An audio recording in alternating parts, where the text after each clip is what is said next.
AUBL Miami Baseball is on the air. Welcome everybody to a very special event presentation. Today's game is the West Kendall Nationals versus Team Venezuela. And today also we will be doing a special trophy ceremony. I am Jay Hayback, League President, and with me today is Renee Arovio, manager of the Dade Tigers. Renee is our special guest commentator. Renee, how you doing? Doing great, Jay. Wonderful day for baseball here at Archbishop Carroll. Beautiful, about 79 degrees and not a cloud in the sky. Can't wait to get this started. Yeah, it's a tremendous day for baseball. There is not much wind to speak of, a lot of cloud cover, so it's going to be great for the players out here today. Should be great environment. Expecting a large crowd here today. And we are going to be kicking off the trophy presentation in just a moment. Renee, I'll leave it to you.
Welcome back, Jay Hayback with Renee Arovio. We will be doing the trophy presentation in just a moment.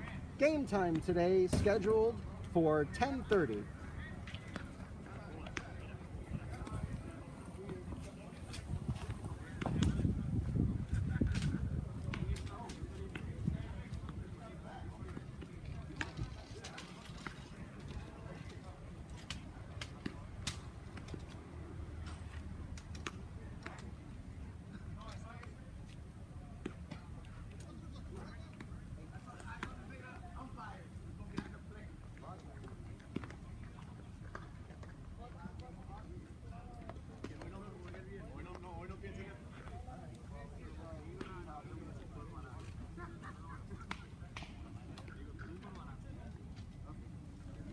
jefe, ¿cómo estamos? mi hermanito. Tranquilito. Todo suave. Siempre suave.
Yeah, you can. No, it's okay. Leave it going. I want the chat. I want them to be able to hear the chatter and everything.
You want to get that one to Venezuela?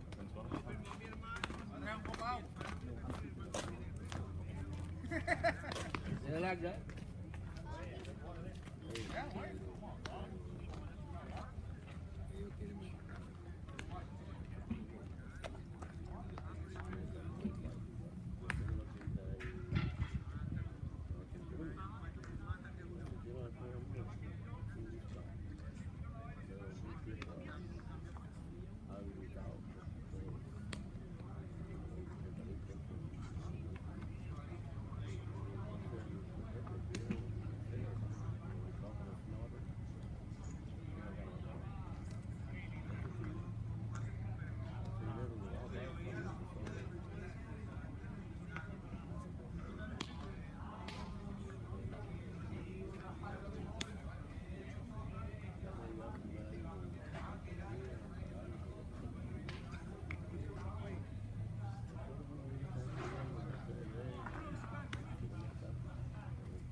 And welcome back, everybody.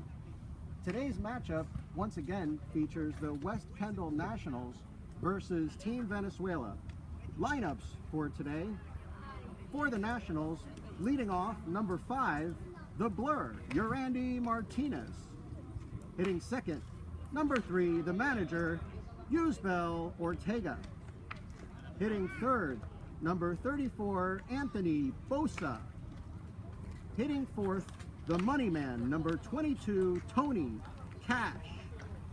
Hitting fifth, recent pickup, number 23, long ball hitting Chris Wilmot.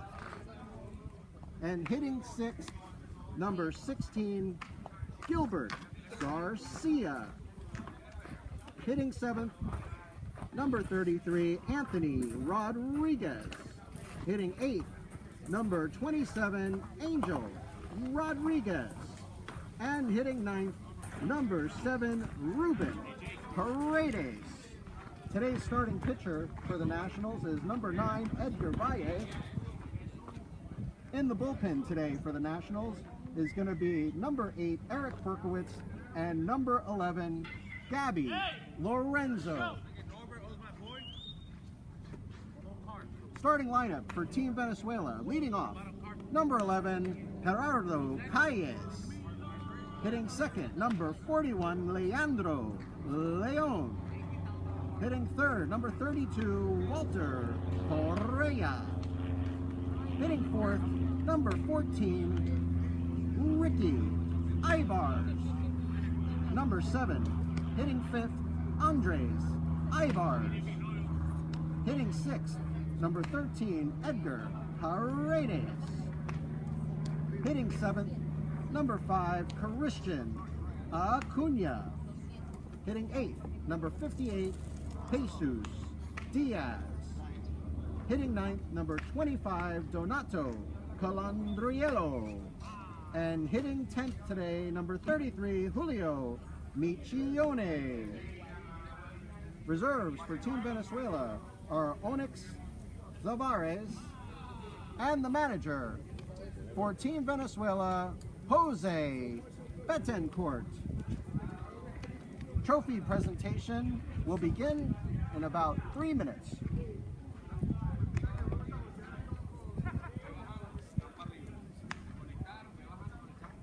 Renee, what do you see from Team Venezuela? I know you just played them several weeks ago. About 3 weeks ago, you played Team Venezuela in what was a tremendous game.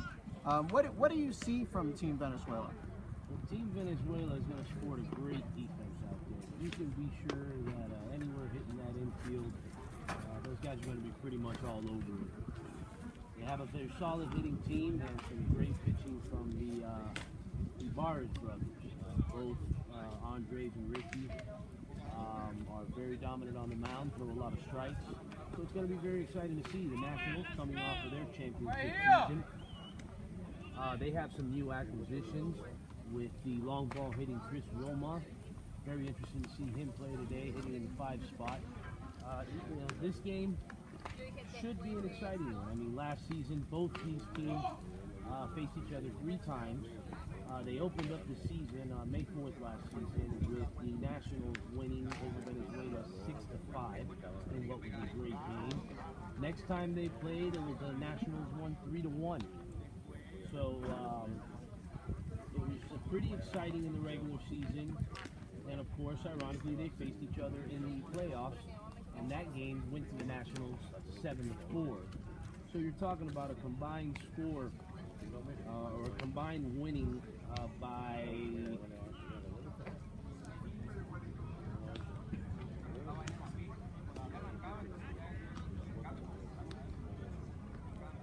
by 6 runs. So it should be an exciting one. Should be an exciting one out here today. We will be having our trophy presentation here in about 2 minutes. Jay Habak would be presenting the trophies for the Spring 2014 champions, West Kendall Nationals.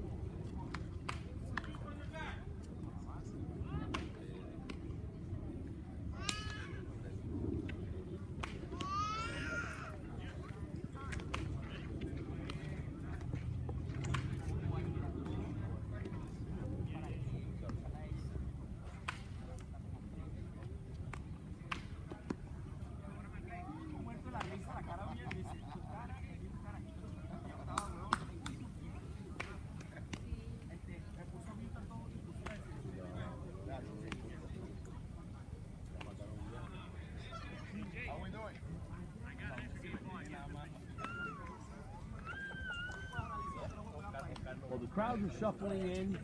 Managers have turned in their lineup cards. Umpires are arriving. So we're going to get ready to start our trophy presentation here and get ready to play ball shortly after that. Thank you for joining us here on the AUBL Baseball Network.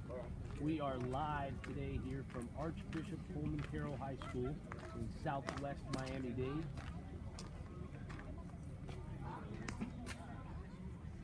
Everyone's ready for this regular season matchup with your defending national champions, the West Kendall Nationals, playing one of the 4 postseason teams from last season, the Team Venezuela.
We're broadcasting.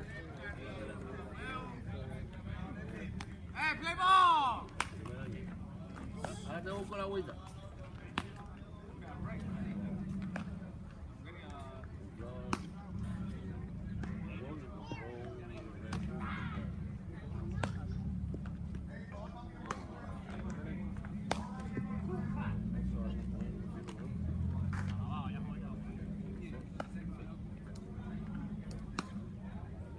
All right, trophies. Welcome back, ladies and gentlemen, to Archbishop Coleman Carroll and AUBL Baseball Network.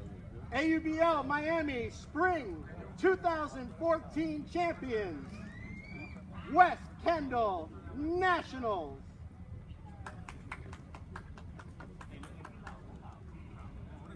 Come on out, Ruben Paredes.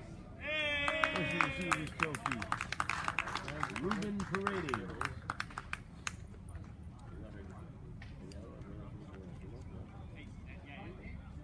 Anthony Rodriguez.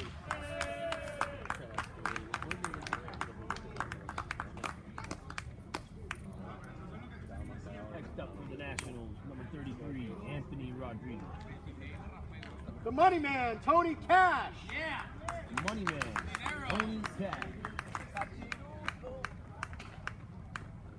Let's go, Laughing Colors.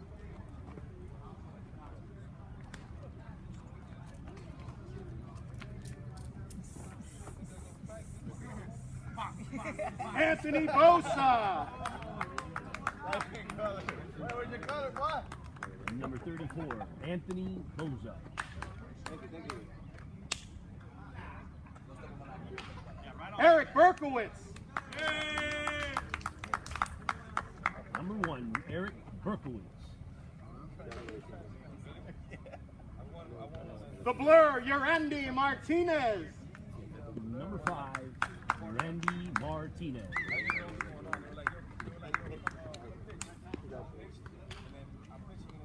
Angel Rodriguez.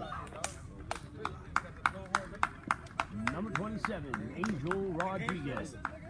And I'm walking to the dugout, I just feel water on my head, like, I'm like, what the fuck? They're like, yo, you want a championship? Oh, okay. Appreciate it. Appreciate it for inviting me. First thing about the championship game. Gabby Lorenzo.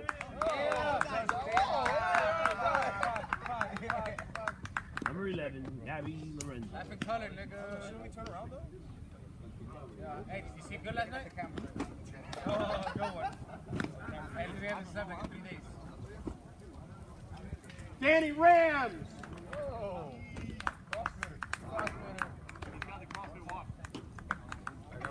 Hamstrings are tight. Hamstrings are tight. And the manager, Yusbel Ortega. Number 3, manager, Yusbel Ortega. Hey, what time is it? Congratulations. You're to all West the Kendall Kendall Nationals. Springs 2014 AUDL champions.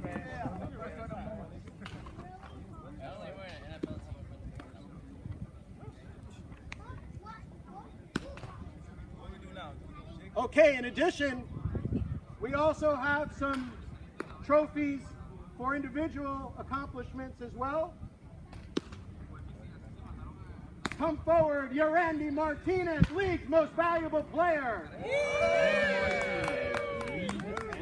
MVP. Spring 2014 season.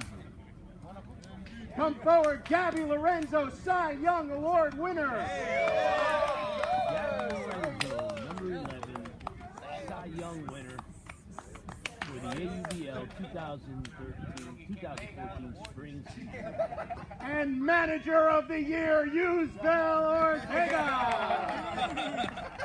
Also taking the manager of the year, number 3, Yusbel Ortega. Congratulations, guys.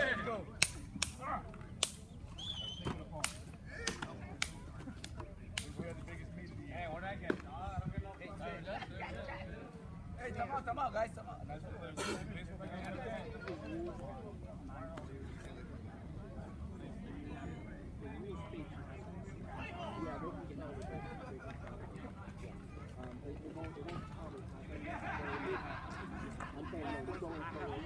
Well, congratulations to your West Kendall Nationals again for winning the Spring 2014 AUVL Championship. Also taking home Manager of the Year, Cy Young, and League MVP.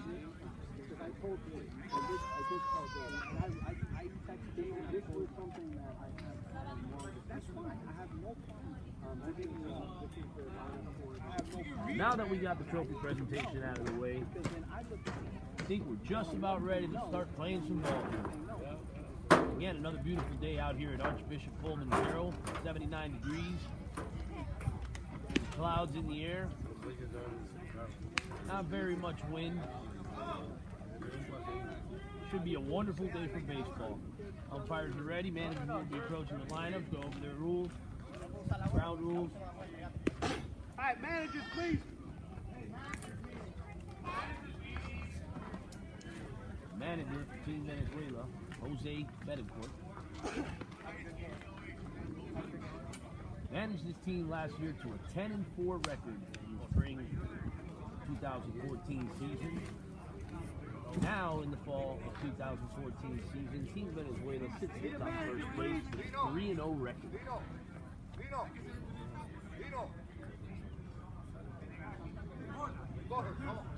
Venezuela will be your home team today.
Home plate umpire discussing some of the ground rules here at Archbishop Holy Carroll. As you can see, the outfielder is lined with ivy from one side to the other, the whole entire field. So very unique to where if a baseball is to land in the ivy, outfielder must either throw his hands up immediately on calling the ground rule double, or if he happens to reach into the ivy, it will be a live ball. Very interesting to see how that works out in this day.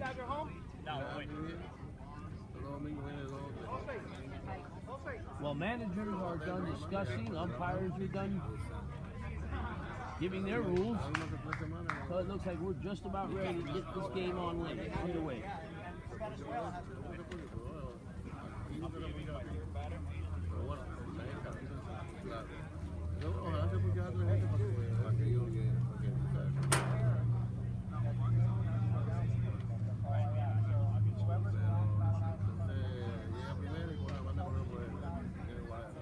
Juice, you told me Boza, right?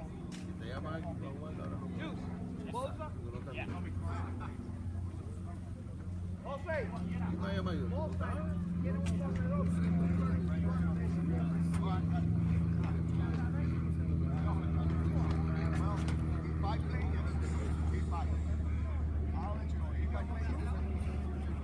Welcome back, Jay. Great. It is 10:30 and we are ready for game time. Today's umpires: home plate umpire Jesus, and the umpire in the field is John Beckinger.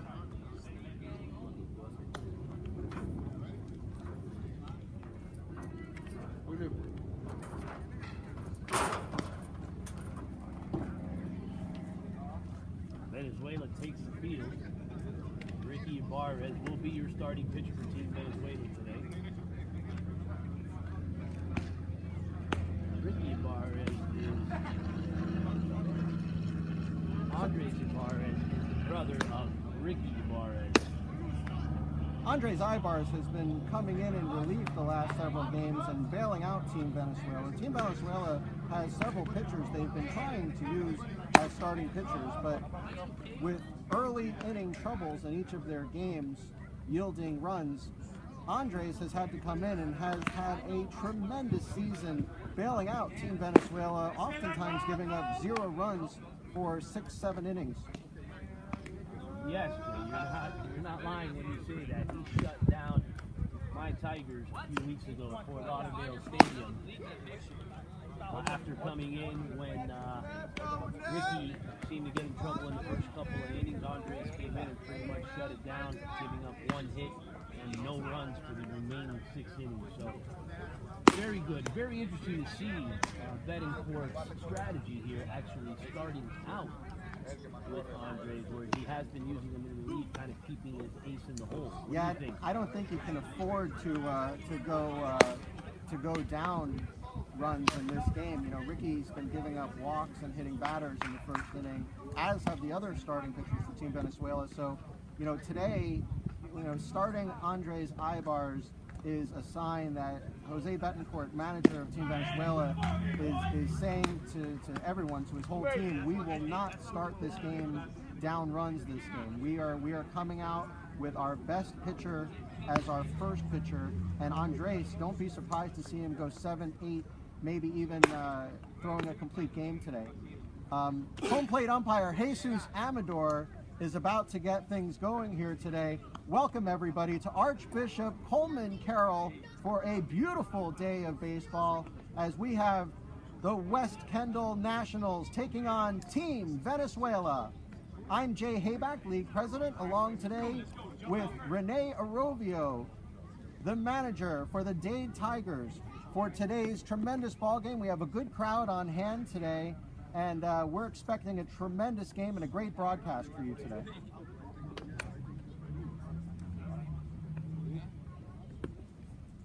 Up first, for the West Kendall Nationals, number 5, Urandi, the Blur Martinez.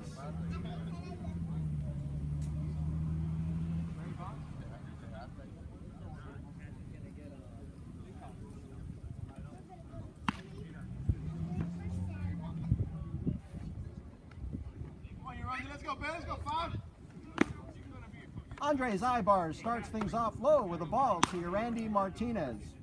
Urandi has had a tremendous season. Urandi was the league's MVP last season.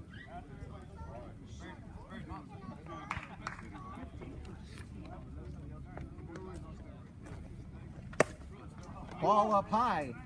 And that's 2-0 to Urandi Martinez. And the one thing you don't want to do with Martinez is walk him, because he is by far and away the fastest player in the league. Urandi, to be honest, should have been playing Major League Baseball. He is that good.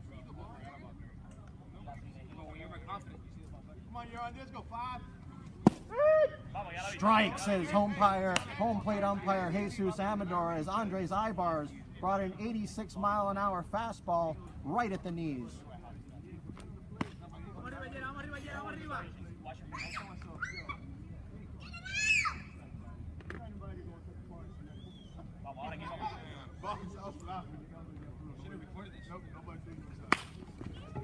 And he drags a bunt.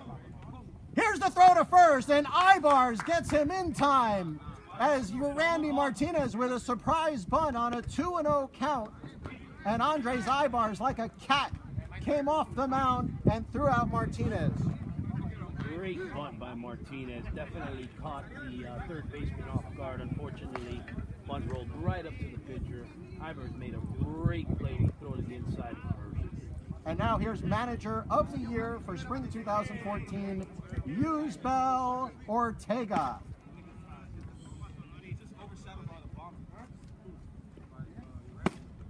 Ibars comes inside with the fastball for ball 1.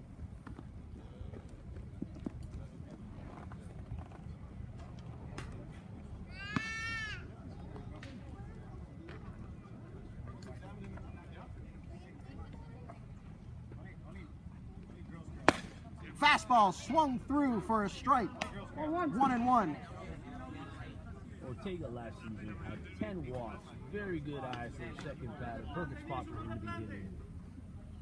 That's absolutely right, Renee. And Yusbel also has tremendous ability with the bat, tremendous hand-eye coordination.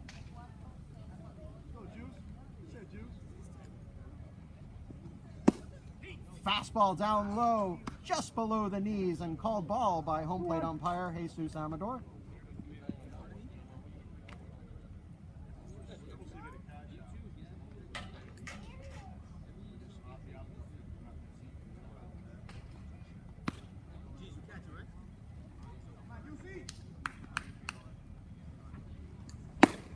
Swung through on a fastball just above the waist. And that'll bring the count to 1-2. Excuse me, 2-2.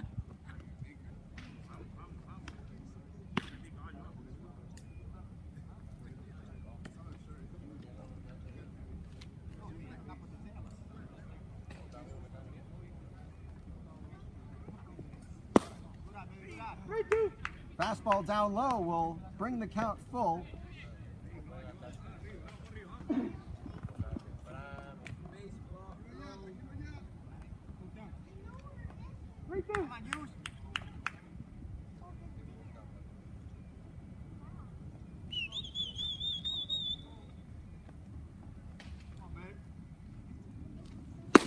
Inside for ball 4. Very uncharacteristic drop for Ibarra this early in the game. Nonetheless, Nationals take first base on a base on balls, and we got 1 on with 1 out.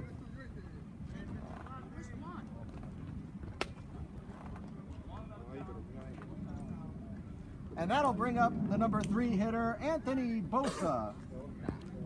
Anthony had a tremendous season last season. He hit .462 with a .615 slugging percentage and an on-base percentage of .500. So very tough to keep him off the bases. Also had 7 RBIs last season.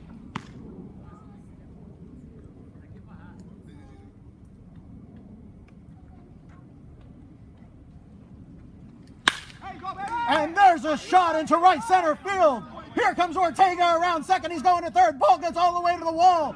Ortega being waved around, and he is coming home. Here comes Ortega to the plate, and there will be no throw. And that will be the first run scored as Anthony Bosa hit a shot all the way to the wall in right center field. That was a screaming line drive by Anthony Bosa right into the gap, rolled all the way back to the fence. What a way to get things going here in the first half of the top inning. Ortega was waved around third as the ball just kept going all the way to the wall. And the West Kendall Nationals lead 1-0 here in the top of the first inning.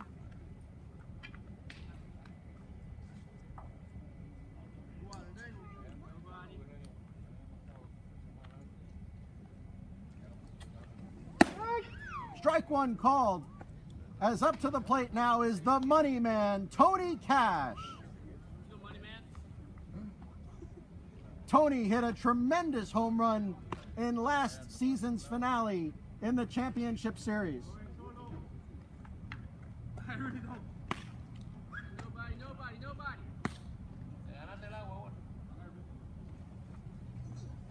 Curveball from Ibars, slap throw to second base, and here goes the third, and he is safe at third.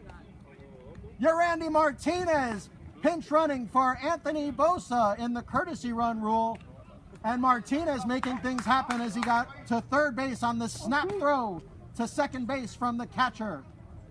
Any other runner would have been out in that situation. Martinez caught in between with a slap throw to second. Great hustle to third, sliding in safe.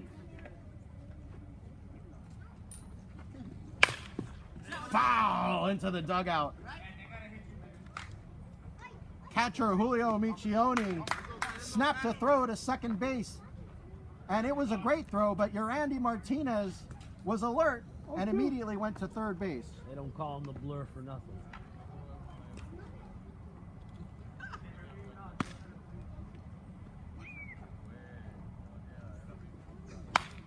Foul back again by Tony Cash. Tony Cash fighting it off out here, looking to stay alive. And with 1 out and Yurandy Martinez on third, Team Venezuela surprisingly playing back, conceding the run.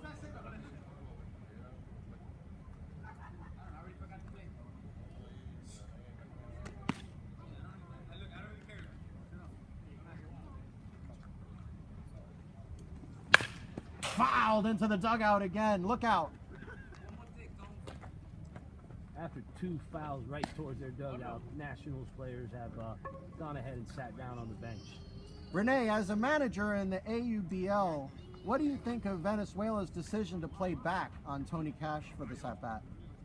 Well, I would have to say that this here is just trying to be more careful on Cash, not ripping something through the infield and getting extra bases himself. Popped up, short right field, second baseman going back. No catch. Diving attempt, couldn't make the catch. Martinez comes around to score, making this one 2-0.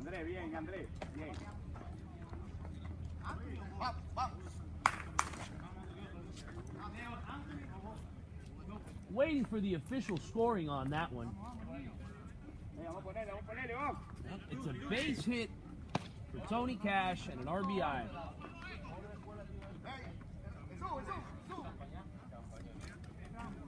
And that'll bring up Chris Wilmoth. who seems to homer in every single special event we have. Strike on the inside corner as Wilmoth took a fastball. Wilmoth homered in the All-Star game last year, broadcasted. Homered in the championship series last year, broadcasted.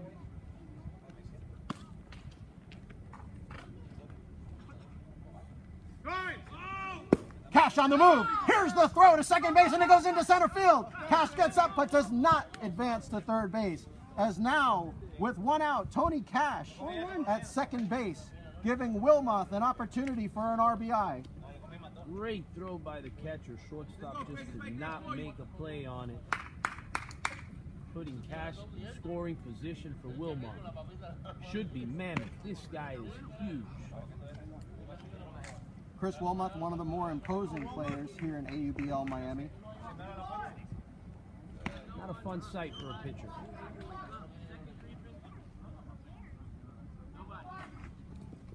Fastball on the inside corner, called for a ball. And that'll bring the count to 2-1. Do you pitch around Wilmoth here? With first base open, Renee? 2-1. You know, looking at his history and his size, I would probably go ahead and pitch around him. Set myself up for a double play to try to get out of the inning, considering there's not that much wheels coming up on the next bat with Garcia. Oh, and he's hit by the pitch, which is exactly what we were saying. They were going to pitch around him. And now with that hit batter, there'll be runners at first and second for Gilbert Garcia. But, you know, Renee, the problem with this Nationals lineup is if you walk or hit a batter and you try to keep the double play in order, a guy like Garcia can really make you pay. Definitely, but as a manager, you have to put faith in your pitcher and your defense to do the right thing. Can't leave it up to chance. Keep the ball low in the zone, ground ball. Hopefully, get out of this inning. Well, as well as Ibars has pitched this season, this first inning has been very difficult for him. He's got runners on first and second, 2 runs already scored, and only 1 out recorded.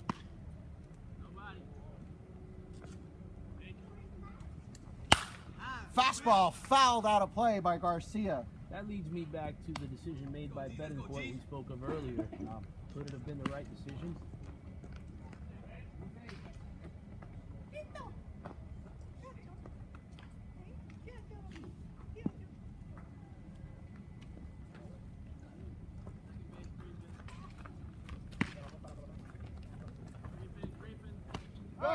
Snap throw to second, and Cash back in time. Tony Cash has tremendous speed, and now he's going to third, but he stopped halfway through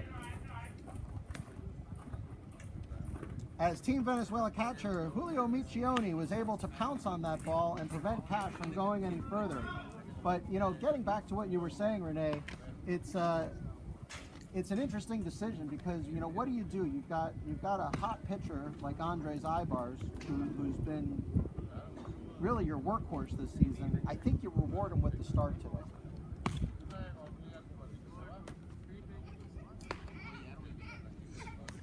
And now Garcia's been hit, and that is 2 batters in a row hit by Andres Ibars on curveballs that seem to get away from him.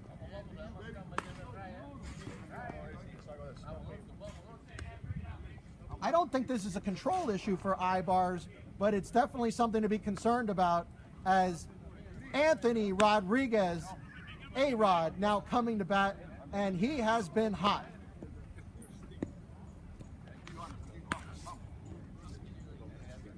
Hitting 2 batters in a row definitely puts Team Venezuela in a pinch here. 1 out, bottom of the first, not the way you want to start this game. Rodriguez hit .289 last season with a .391 on base percentage, and this season has also been hitting very well.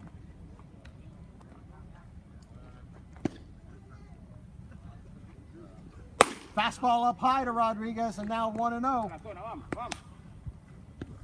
Ibar seems to be in a little bit of trouble here with bases loaded and 1 out. Anthony Rodriguez at the plate.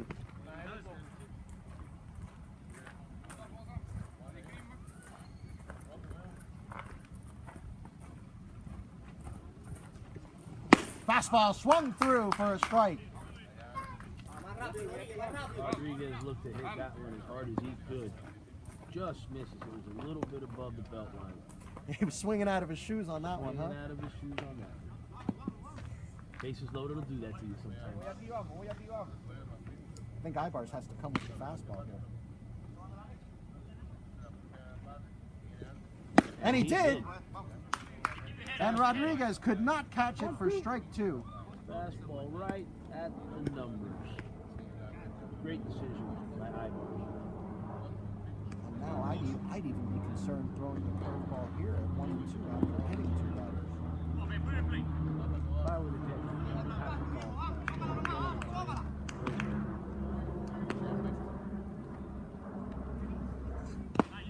it. Change up in the dirt for ball 2.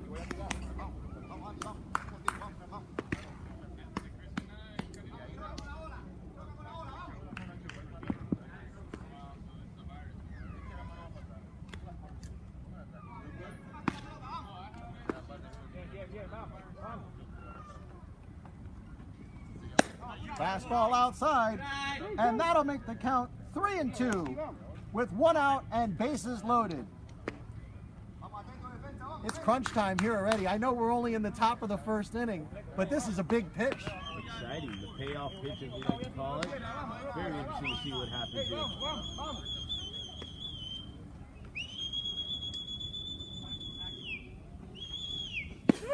Right down the middle. Got him looking.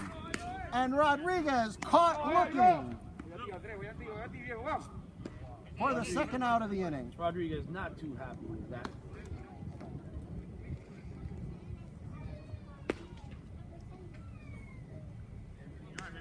And Rodriguez will take over for Garcia at first base as a courtesy runner in the AUBL with 2 outs. The catcher comes in to put on his gear.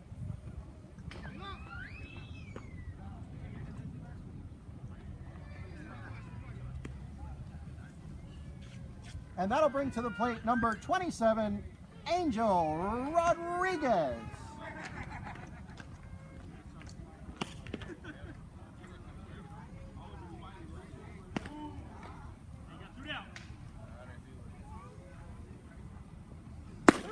Fastball on the outside corner, and now Ibar seems to be humming. That one came in at 87.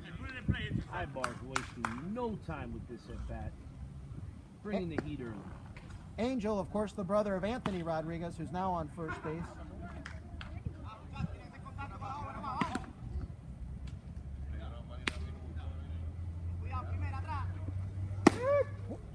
Another strike on the outside corner, and Ibar's now seems to have found his control. 2 straight fastballs. Definitely has confidence in that pitch today. Interesting to see where he goes now. And now with 2 strikes and 2 outs and bases loaded, Angel Rodriguez.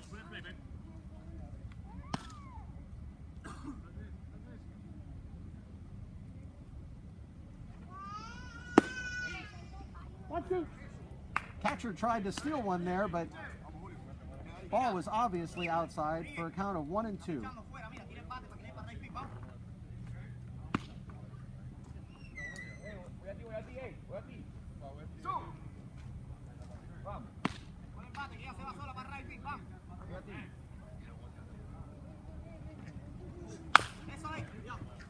Fouled into the dugout.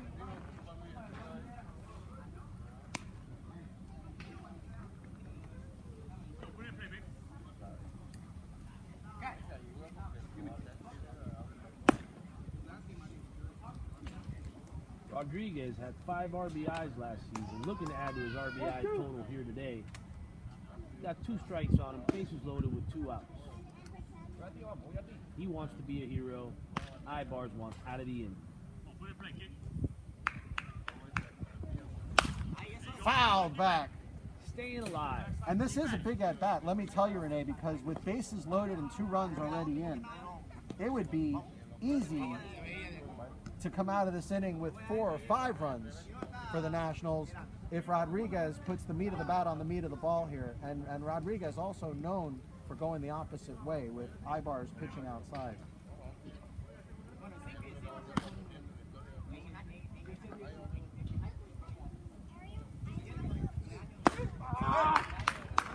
could not catch up to that, and that will end the inning for Team Venezuela. What a curveball by Ibar's to get out of that one. Only giving up 2 runs, bases loaded with 1 out, got out with 2 runs. I mean, that has to give you a bit of confidence going into the next inning. Yeah, a bit of an awkward swing there from Angel Rodriguez. I think he was looking for the fastball there. So after throwing about 5 fastballs in a row, Ibar's got him with the hook, and finally the ball did break exactly where he wanted it to. And that was taking a pretty big gamble considering he had already hit his last 2 batters with that curveball. He could have walked in a run there very easily. I think that's the difference between a great player and a not so great player. A great player has confidence in his throw, knows what he can do, and is not going to shy away from doing what he does. Well, I'll tell you, as myself, being a pitcher as well, I don't know if I could have thrown the curveball in that situation. I think I probably would have stayed with, either the changeup or the fastball, or, I probably would have picked some other pitch, just knowing that that curveball had been getting away and hitting batters, and especially with bases loaded there. I would possibly agree with you, but Ibarz does have a great curve. Yeah, he does. He really does. And now, for the West Kendall Nationals, on the mound, number 9, Edgar Valle.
Getting ready to start the bottom half of the first inning, leading off with Team Venezuela, number 11, Gerardo Calles.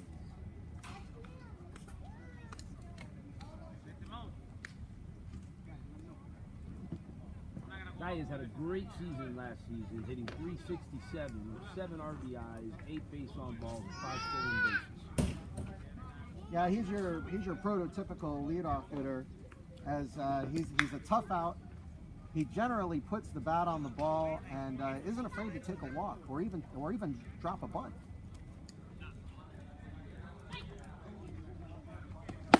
Swung on and missed through an 88-mile-an-hour fastball as Calles now down strike 1.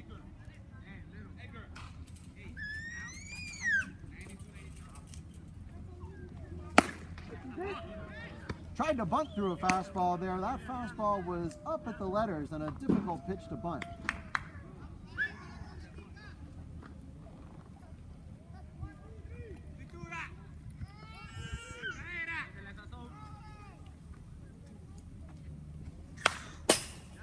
Foul back. And the count stays at 0-2. Not really understanding what Calles was trying to do there, showing that bunt. Didn't look wholly committed, cost him a strike. Yeah, you're right, Renee. Sometimes, as the first batter, you want to give yourself a chance to hit the ball. You don't necessarily want to try and drag that bunt down.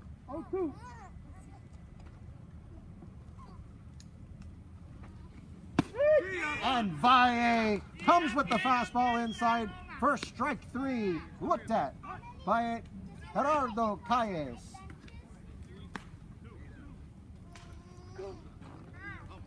And that'll bring up number 41, Leandro Leon. Leandro, also a two-sport star, a tremendous basketball player.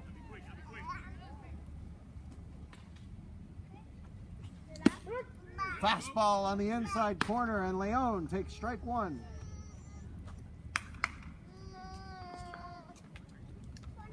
Leon, an all-star from last season.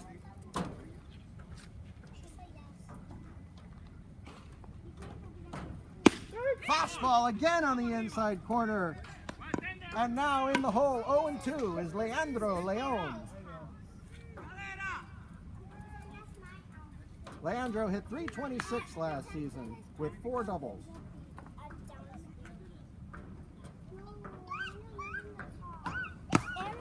Fastball down low. 1-2. Garcia unable to hang on to it, and that'll bring the count to 1-2.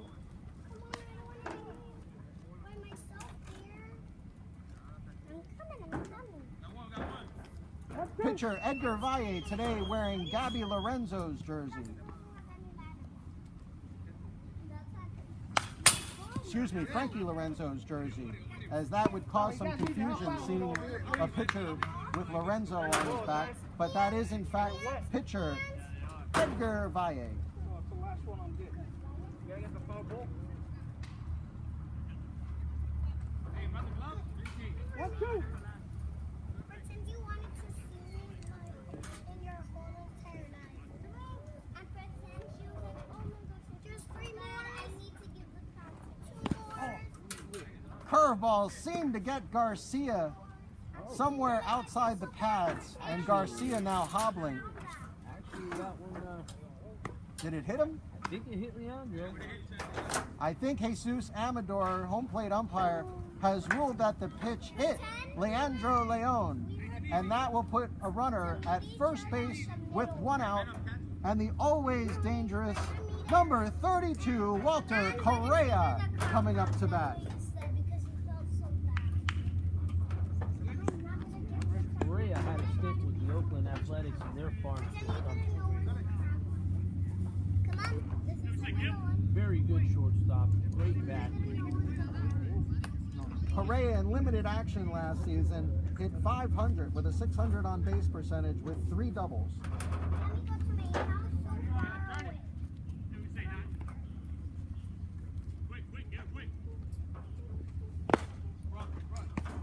Changeup down low for ball 1 to Correa. Baez is going to have to watch Leon on first. Leon also hit leadoff a couple times this season. He's just as dangerous on the base pass as any other leadoff man in the league. That's true. He has deceptively fast feet, and Correa is not a guy you want to mess with here, so Valle's got to be careful. And runner goes, and Correa chops one into Tony Cash, makes an easy play to first base, and that will bring 2 outs to the inning. Leandro Leon now at second base. I think Correa was not supposed to be hitting and running there. I think that was a straight steal for Team Venezuela. Got a nice fastball over the plate. Just kind of topped it for the high bounce. Easy play for Cash to first. I think it takes some discipline, but I think on that pitch, you have to take the pitch and let the runner get to second base for the RBI. Down 2 runs, I agree. Must be. Fastball fouled back out of play. And at the plate now is league MVP runner-up Ricky Ibars.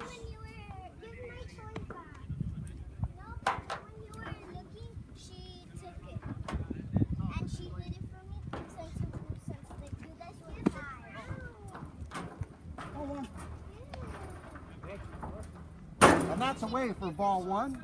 Count now 1-1. Ricky Ibars, even though he's a tremendous pitcher, a very dangerous hitter. And there it is! That ball is deep! Gone! It is far! And it is gone! And Ricky Ibars has tied the game with a mammoth home run to right field. Baez, fastball, right at the belt. Ibarz made him pay. That ball was gone in a hurry. That thing ran like it stole something. Wow, what a shot. Renee, I was just starting to say what a dangerous hitter Ricky Ibarz is, and he has shown it as that ball was absolutely hammered. And just like that, we got a brand new ball game. 2-2. These games between the Nationals and Team Venezuela are always tight.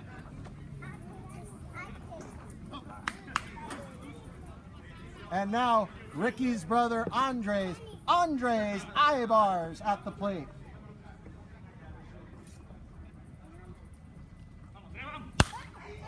Fouled back. Andres, also an all-star from last season, also a tremendous home run threat. Andres hit 3 home runs last season, Just as dangerous as his brother. including 1 home run against these same Nationals last season.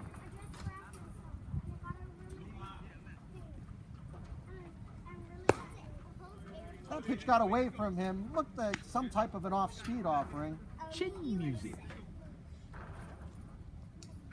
Brings the count even to 1-1 on Team Venezuela's Andres Ibarz.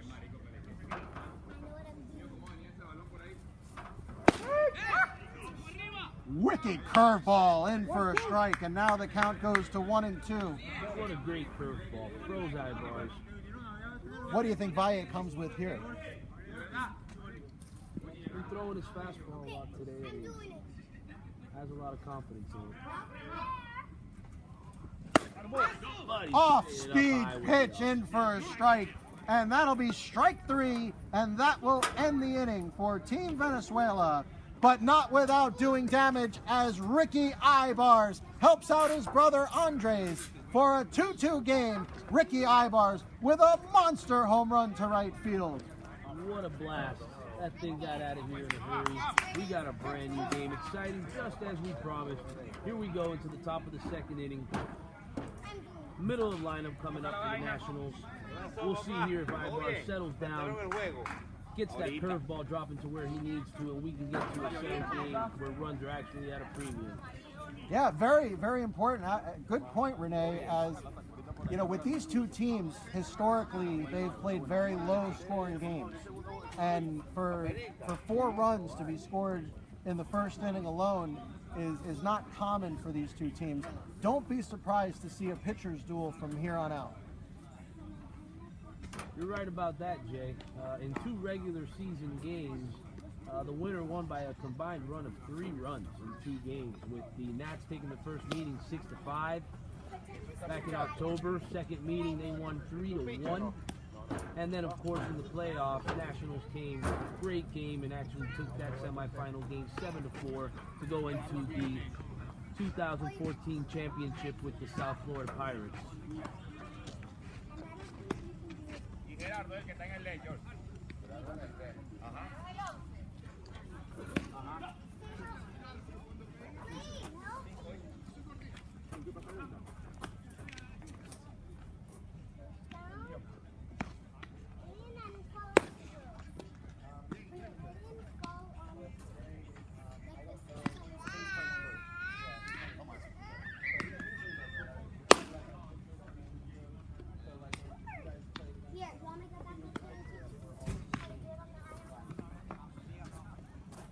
The trick is to make it feel like it's the low roll.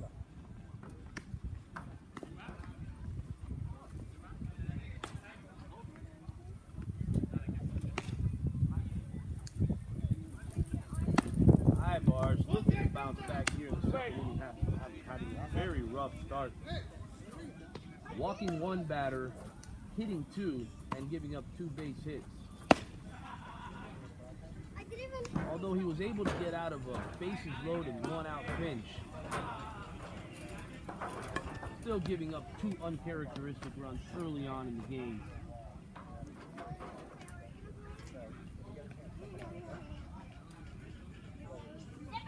Leading off the second for the West Kendall Nationals, second baseman, number 7, Ruben Paredes.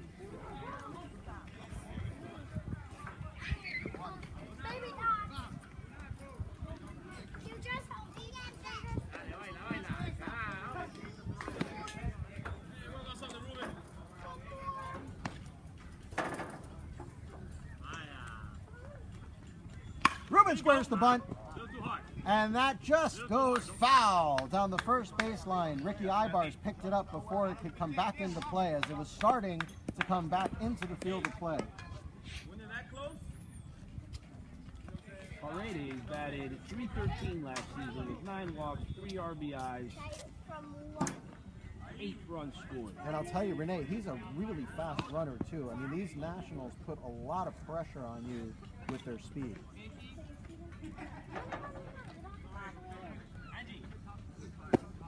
Curveball misses outside, brings the count even to 1-1.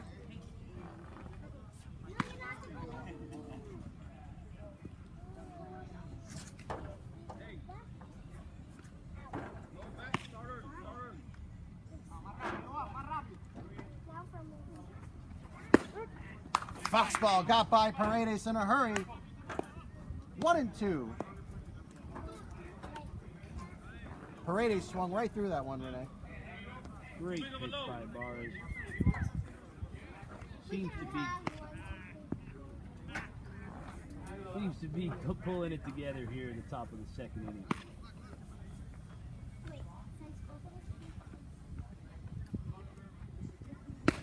Fastball by him again, and that is strike 3. Ruben Paredes down on strikes. Oh, he blew that one by him at 87 miles an hour. Great pitch. Didn't shy away from him. Came right after him.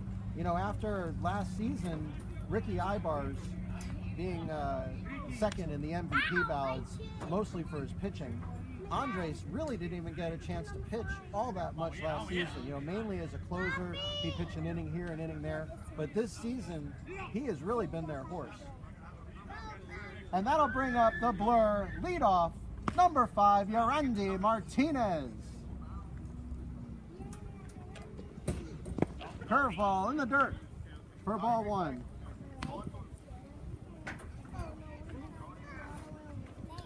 Martinez can hurt you in a variety of ways.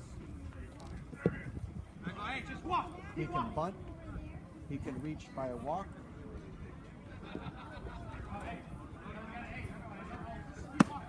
Fastball outside for a ball.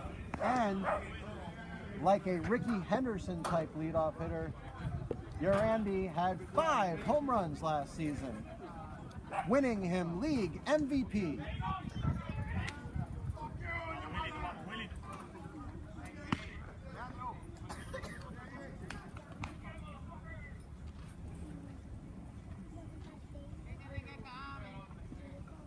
Fastball in for a strike, and Yorandy was not swinging at that one. That one was right down Broadway.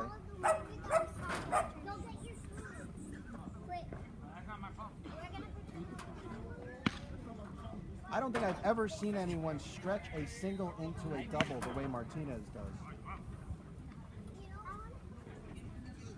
Curveball right up the middle. Ibar snags it, underhands to first base, and barely gets Yorandy Martinez in time, as he got him by maybe half a step. Any other player's out by a good 4 or 5 steps, but Martinez made that a close play at first base.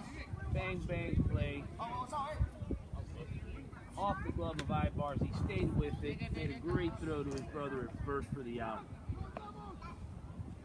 Great hustle by Martinez, just missed that one. And that'll bring up Spring 2014 Manager of the Year, Yusbel Ortega.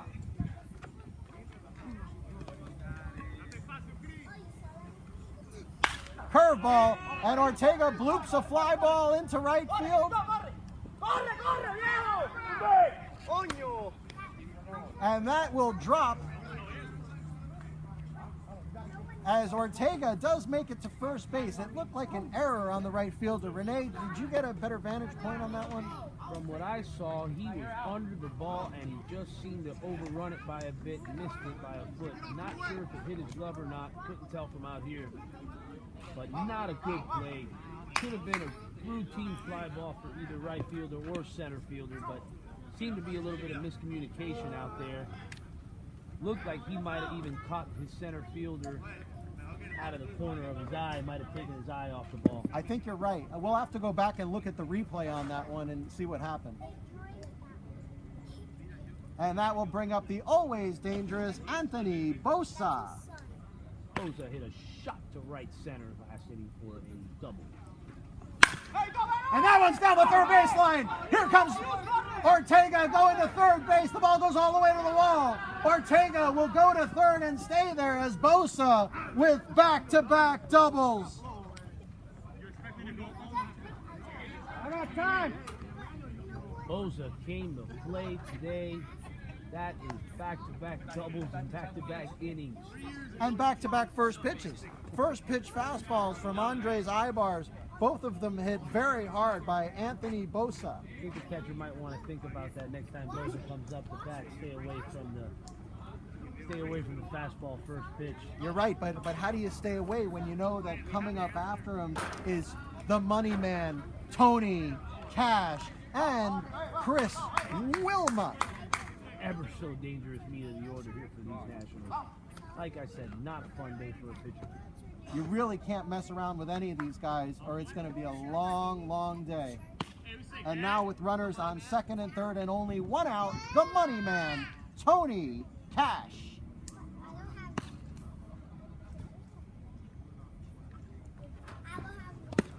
Ball outside and low.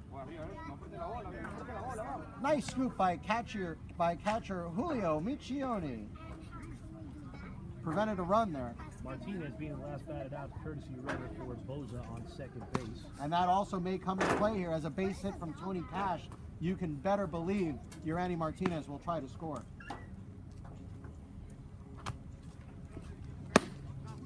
Outside and high, and now 2 balls to Tony Cash. And while first base is open, you may think with 1 out that you want to keep the double play in order and maybe even walk Tony Cash, but with Chris Wilmoth on deck, that could be a 4-run mistake.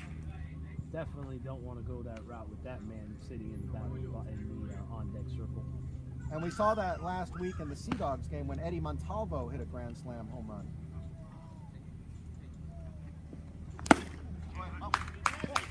Swung hard at a high fastball. Looked like some type of off-speed pitch there. Looked like it had a little drop to it, some type of sinker.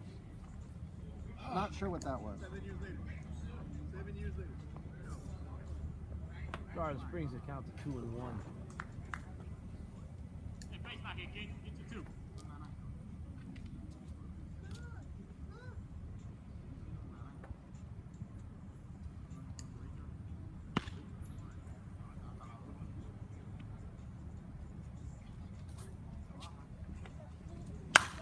Fastball popped up by Tony Cash and out of play as he'll have another chance. The count now even at 2-2. I'll tell you, when Tony Cash swings a baseball bat, it's like a violent act. He swings with so much authority and so many bad intentions. When that ball hits the bat, it comes off like a screamer.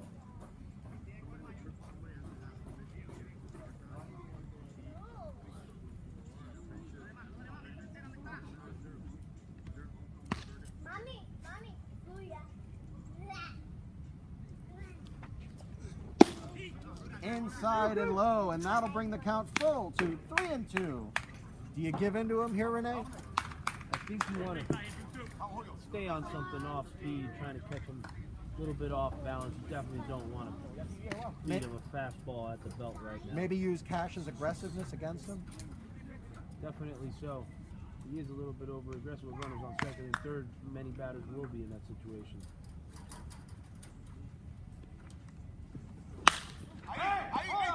And it's popped up to the left side.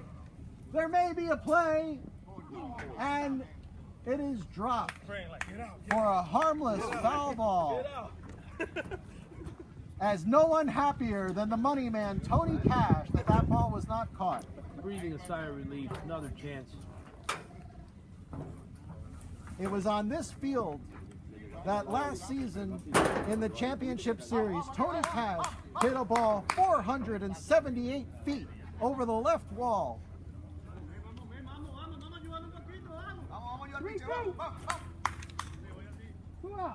Hey, Cat, come on, baby. Put it play.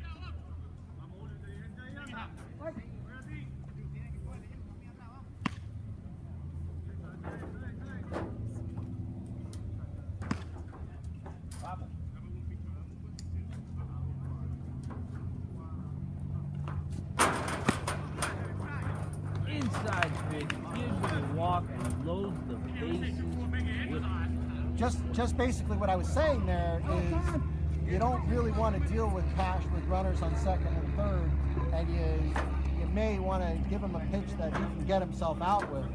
But the downside of that is if he doesn't swing at it, you're left with bases loaded and one of the most feared home run hitters in AUBL Miami history coming to the plate.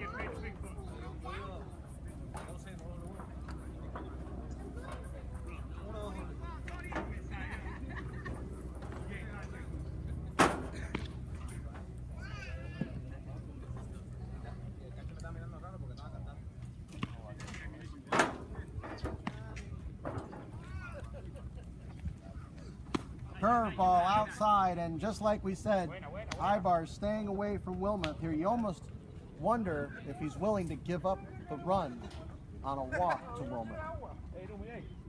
Definitely want to be careful. Wilmoth, like you said, a towering figure, really crowds the plate, making it hard for Ibar to get that curveball on that inside corner. Up and in, and Wilmoth swings through it for strike one. And let me tell you, Wilmoth can hit that inside pitch. I've seen myself many a time where Wilmoth turns on that inside pitch and the ball ends up 450 feet later somewhere.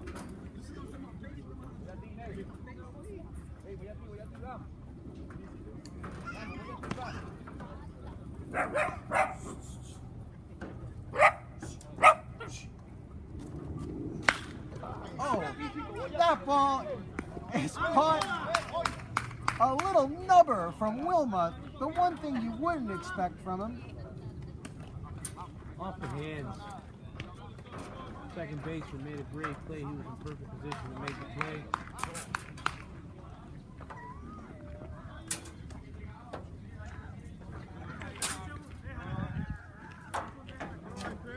Ibar gets out of another pinch. Nationals leaving runners stranded on second and third, could not take advantage of the opportunity. Yeah, actually, Renee, bases were loaded again that inning. Tony Cash did draw a walk to load the bases right before Wilmoth. As Andre Ibars, for 2 innings in a row, has gotten out of bases loaded jams to keep this game at 2-2. Very frustrating as an opposing manager. And what an uplifting experience for Team Venezuela, as they've got to be feeling pretty good about themselves right now, getting through 2 innings with only 2 runs with bases loaded twice.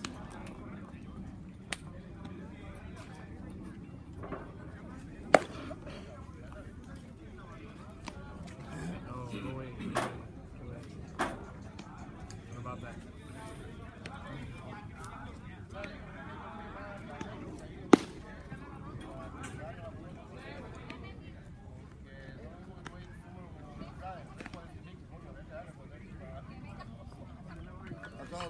As we come into the bottom of the second inning with the score tied 2-2. You are watching AUBL Miami Baseball on the AUBL Miami Baseball Network. I am League President Jay Hayback, along with our special guest commentator Renee Orovio, manager of the Dade Tigers, who currently have a 4-1 record and are right at the top of the standings along with Team Venezuela here in the fall 2014 season. Renee, what do you think of the game so far? Well, it's a great game, just as promised. I mean, we're through a couple of innings here. 2-2 score. We've already had a home run, a couple of doubles, some great pitching. Just as promised. Great games. Can't wait to see what happens here. You know, it's rare that a game like this lives up to the billing, and this game was billed pretty heavy. But this game has delivered. Fastball up top, called for a ball by home plate umpire Jesus Amador.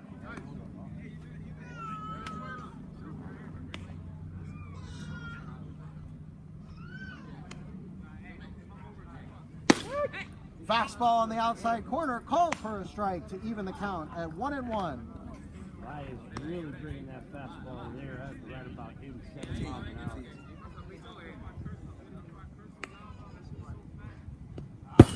Yeah, Renee, both these pitchers really bringing it today, and that's another thing about both of these teams that makes them so strong, is they both have a good 3 or 4 pitchers that can throw in the mid to upper 80s. As a matter of fact, the West Kendall Nationals have Eric Berkowitz, who's been known to reach 91, 92 on the ground. Fastball outside for a 3-1 count. And that's the thing for those of you looking for good semi-pro baseball, you found it here at AUBL Miami. Fastball up and in for a ball, and that'll draw a walk for Edgar Paredes. Baez let that fastball get away from him a little as it rised up at the end, giving up a walk. Not the way you want to lead off an inning. Yeah, I was surprised there, Renee. You know, usually with a tie game like this, you want to get on that first batter of the inning. You really don't want to, you know, give them a free pass like that. Not to either one of these two teams. Very dangerous. Dangerous on the base pass, dangerous in the batter's box. Very true, and that'll bring up Christian Acuna. Christian, typically a dead pull hitter. We'll see if he's able to turn on that fastball today. Looking to bunt, and takes an outside fastball for strike 1. Surprised Christian's bunting here. Christian usually a very solid hitter.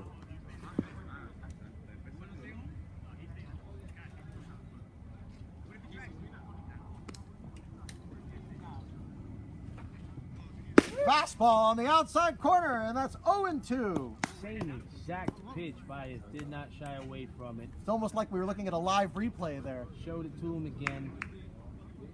Acuna got the bat on his shoulder, could not take advantage. He's got to be careful here and not look at strike 3. Let's go, let's go.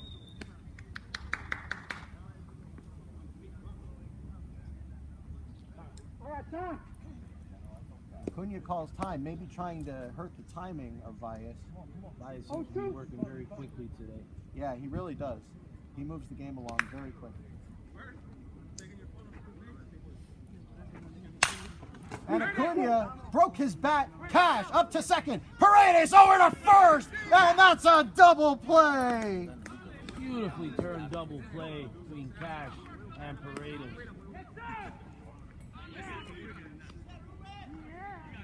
Baez threw the same exact fastball in the same exact spot. This time Acuna did put the bat on it, but a broken background ball to Cash, and still had enough time to throw to Paredes.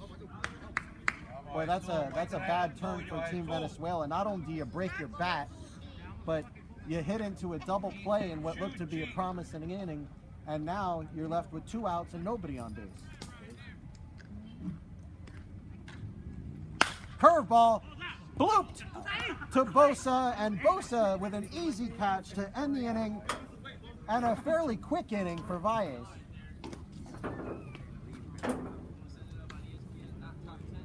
Pitchers seem to have settled down here,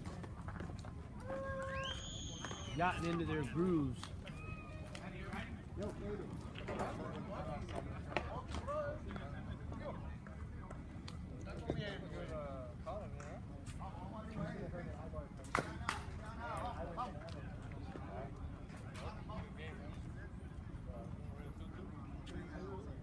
Next up in the top of the third for the West Kendall Nationals, Gilbert Garcia, Anthony Rodriguez, and Angel Rodriguez.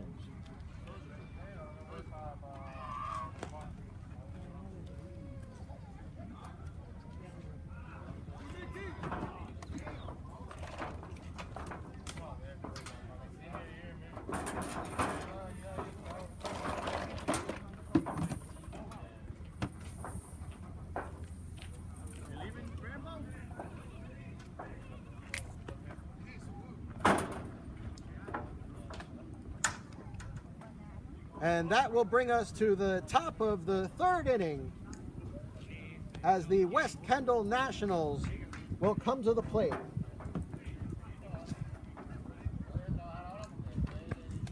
Up this inning, Gilbert Garcia, Anthony Rodriguez, and Angel Rodriguez.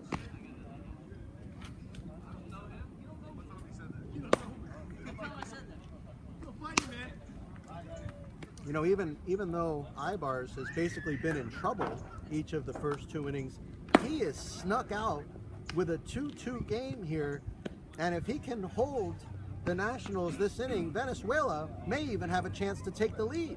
Well, if anybody knows anything about Ibar's getting out of trouble, it's definitely me, as we had left bases loaded twice in that game also, and I think we stranded a total of about 7 runners. Actually had bases loaded with no outs. And again, just to remind you folks out there, Rene Arobio, our special guest commentator, is the manager for the Dade Tigers. And Rene, your only loss of the season came to Team Venezuela, is that right? Yes, sir. Very painful loss. We lost 4-2 down at Fort Lauderdale Stadium. Actually led that game 2-1 the whole game. A couple of timely hits and a couple of untimely and uncharacteristic errors led to a couple of runs by Venezuela, and Ibar's then shut us down the last 3 innings, and we could not do anything after that.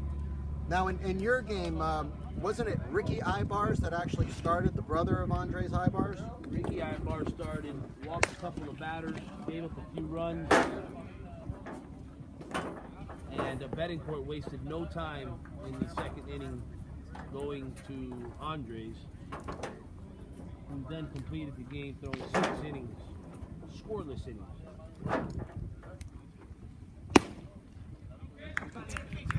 First pitch to Garcia, fastball outside. Garcia, always a tough hitter with a very good eye at the plate.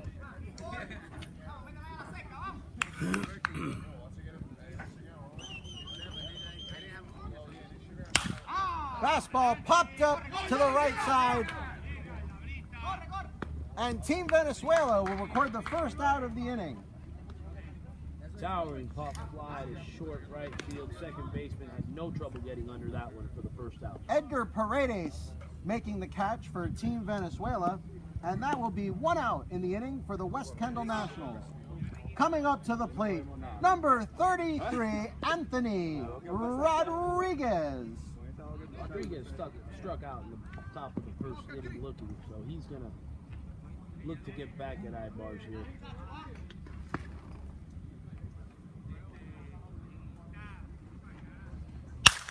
Fastball hit to the right side. Ricky Ibars up with it and over to first unassisted for the second out of the inning. Hard hit ground ball to first base. No problem for Ibars. Took it himself as he shook off his brother on his way to unassisted out. And let me tell you, Anthony Rodriguez is also a very fast runner, so they had to be on their toes for that play.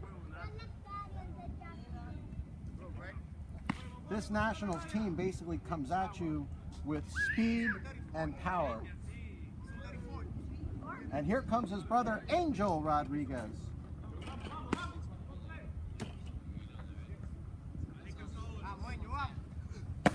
Curveball left up high for ball 1. Just missed a little high with that curveball. Ibar's still seeming to have a little bit of difficulty locating that curveball today.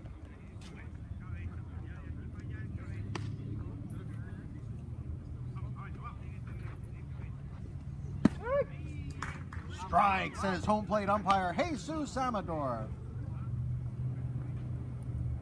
0-1.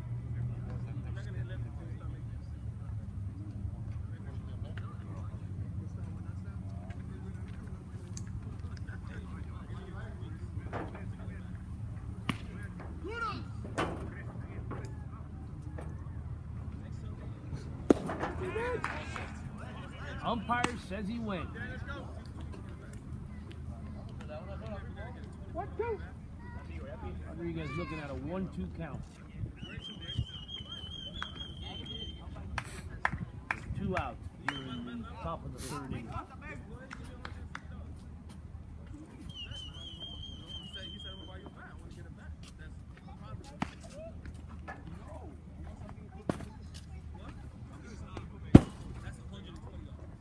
Curveball in the dirt, gets away from catcher Nichoni, and that will make the count 2-2 to Angel Rodriguez.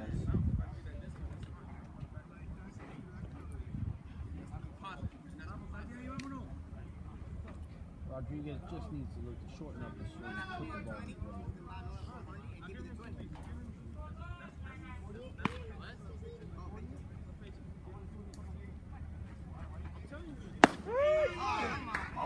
Fastball called strike 3 to end the inning, as Rodriguez does not agree, but that ball was right on the outside corner. Rodriguez thought that one was coming a little high and outside, but seemed to catch that outside corner for called strike 3. And that's also tough for Rodriguez, since he, in the first inning, struck out as well. So I know Angel's kicking himself on that one.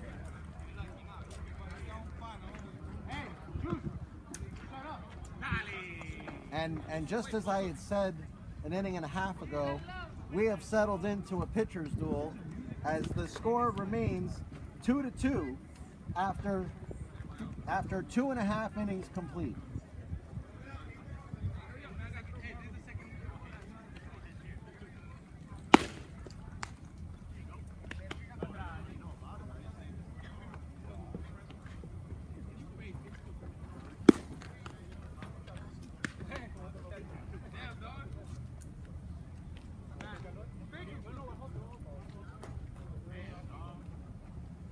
Folks, remember to go to our website, www.aublmiami.com, and also check out AUBL Miami on Facebook at AUBL Miami. You can watch videos of AUBL Miami on YouTube at AUBL Miami, and we are also on Instagram. So most forms of social media available through AUBL Miami. There are many videos on YouTube for AUBL Miami if you go check it out. And we also broadcast several games this season, as you are watching right now.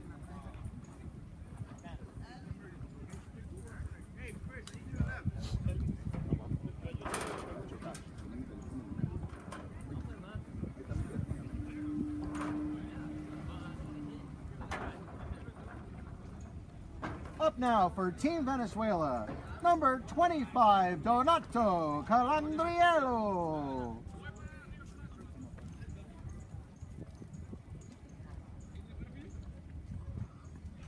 I got baking soda.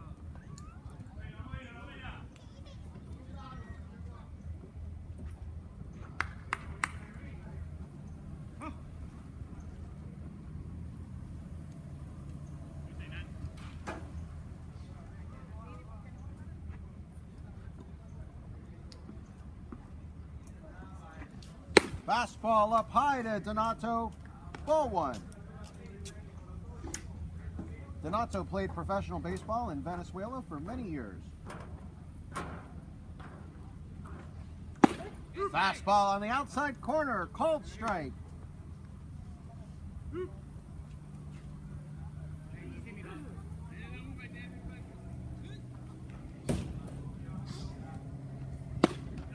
Swung through by Donato for strike 2. As Edgar Valle is looking sharp with his fastball. That last one clocked at 87 miles per hour.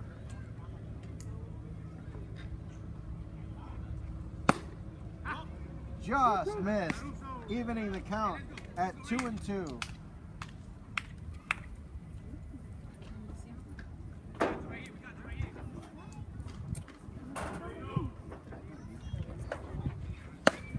Swung through for strike 3, as Team Venezuela now with 1 out in the 3rd inning.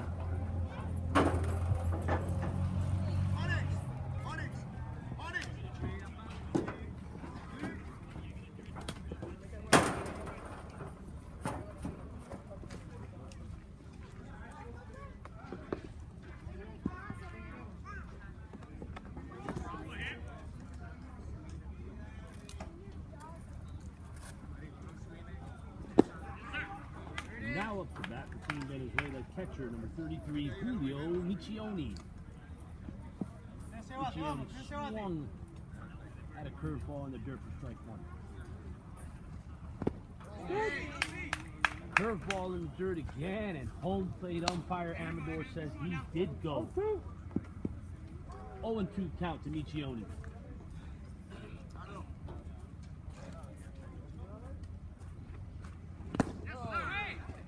curveball in the dirt again. Michioni swings. Catch that throw to first.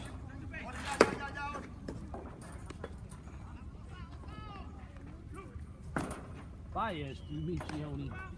3 straight curveballs in the dirt for 3 strikes. Second out of the inning. Now up to bat leadoff man number 11, Gerardo Calles.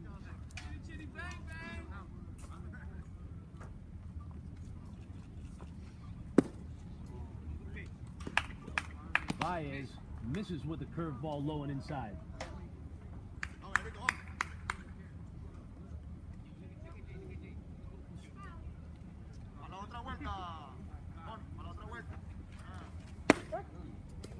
Fastball right down Broadway. Calles looks at it for strike 1. 1-1 count. Can you tell me again what was?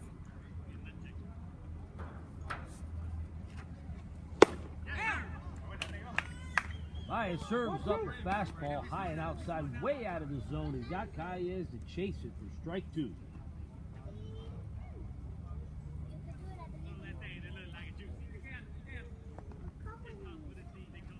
Oh, curveball, strike 3. Calles goes down looking for the 3rd out of the inning.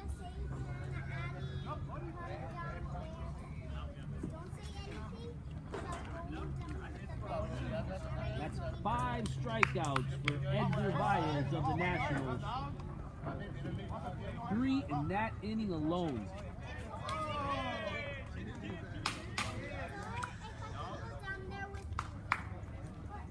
After 3 innings, the score is tied 2-2.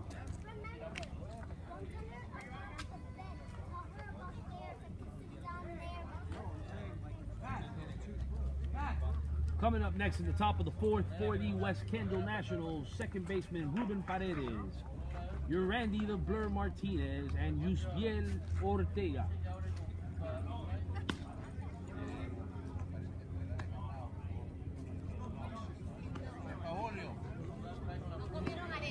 Desayunaste. Y Gerardo desayunó. ¿Quieres que te busque una arepa?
Oi!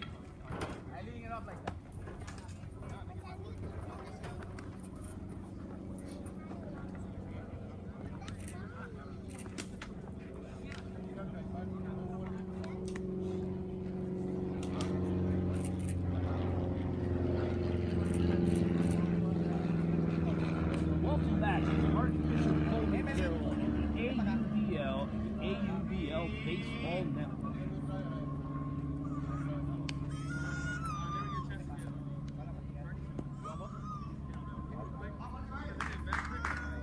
Coming up to start the top of the 4th inning for the Nationals, Ruben Paredes.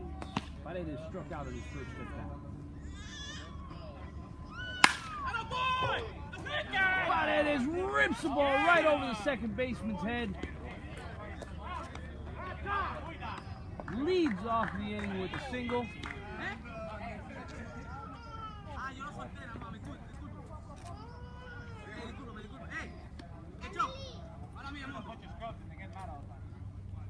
Umpire Jesus Amador couple of words for Ruben Paredes, who seems to have thrown the bat back. The hit catcher, Julio Michioni. Hey, you gotta be smart over there now. He's got his warning. Barres now has the concern of facing Yurandi the Blur Martinez, last season's MVP. Very dangerous leadoff man.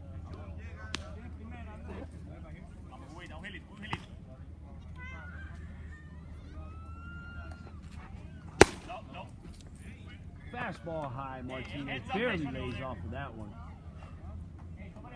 Counts 1-0.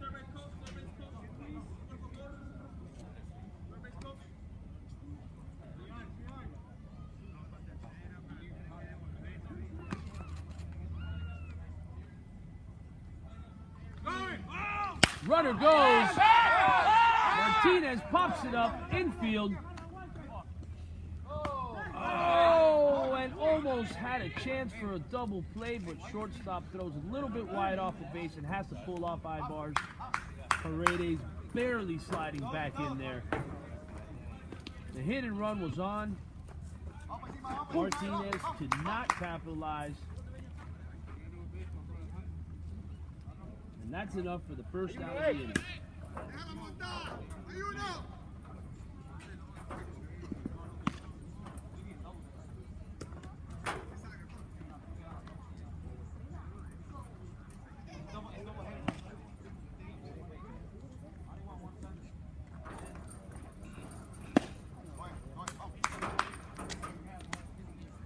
Swinging strike for Yusbiel Ortega.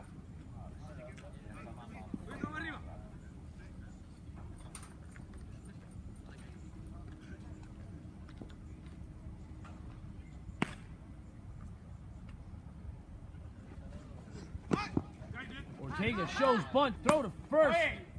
Paredes gets back in time. I want to hit.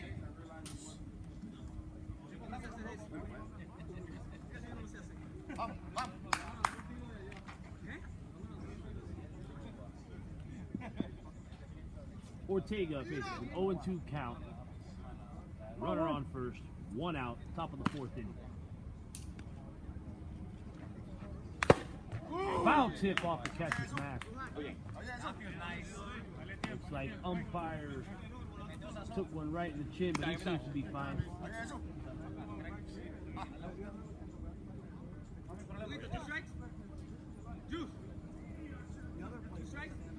Catcher Michioni wants to speak to Ibars.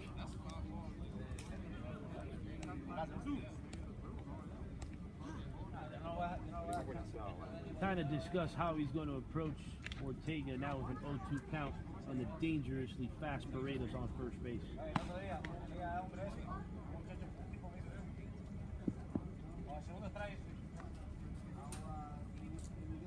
Ortega steps in.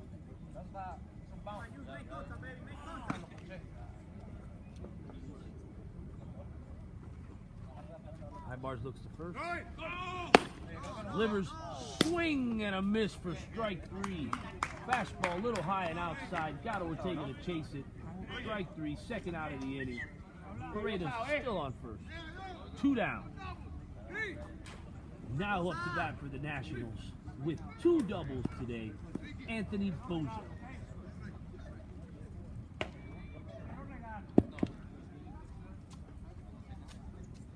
Boza has made Ibars pay 2 first pitch fastballs, driving them both out for doubles.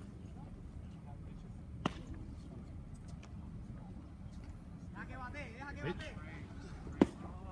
Swing and a miss. Hey, you called it, Boza? Called it. Ibars switching things up and not coming fastball to Boza early on. Breaking ball in the third, got Boza in the chase, 0-1. Paredes takes a big lead. Ibars looks. The pitch. In the dirt for ball 1. 1-1 count. 2 outs.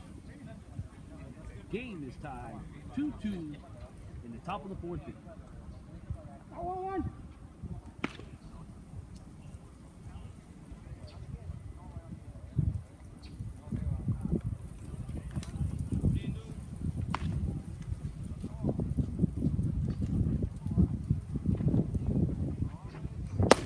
Fastball, high and away. Got him and chasing. 2-2 count to Anthony Boza.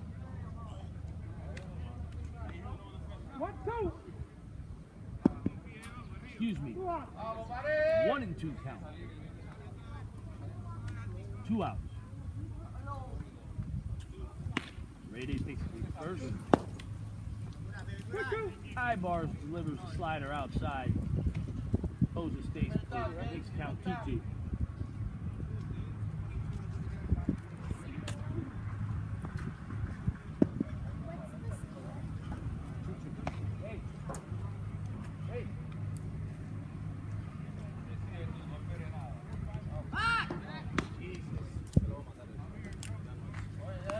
Ibars throw to first. Reyes back inside. 2-2 count to Anthony Boza. 2 outs.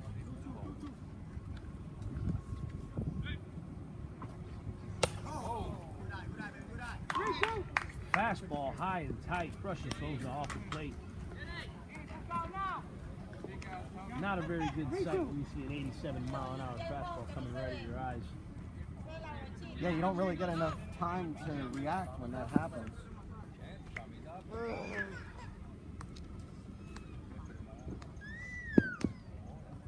3-2 count.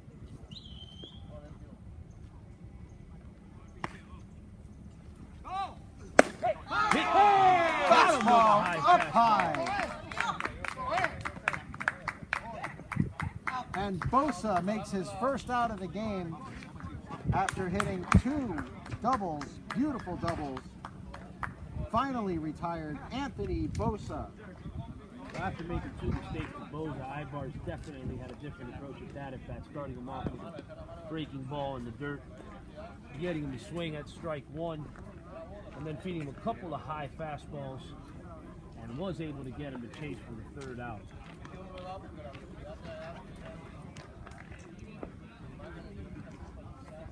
Harmless inning for Ibars as he only gave up a leadoff single to Paredes. And Paredes never was able to advance to second. Pop-up to Martinez, the leadoff hitter, and back-to-back strikeouts to Ortega and Boza to end the inning.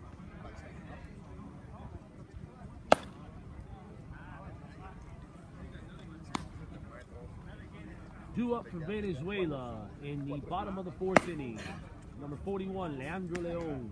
Number 32, Walter Correa. And number 14, Ricky Ibars.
Welcome back to the AUBL Miami special presentation of Team Venezuela versus West Kendall Nationals. We are back live at Archbishop Coleman Carroll to start off the bottom of the 4th inning. Game is tied 2-2. It's been an exciting game so far.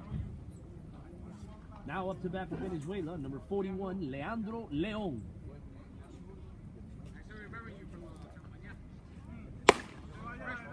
Baez delivers a high breaking ball out of the zone for ball 1.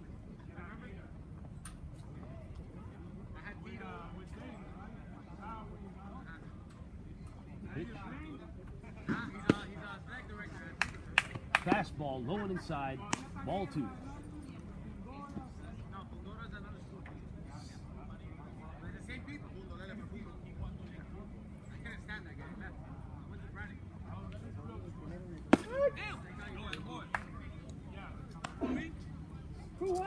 Baez delivers a fastball on the outside corner for strike 1. Count 2-1.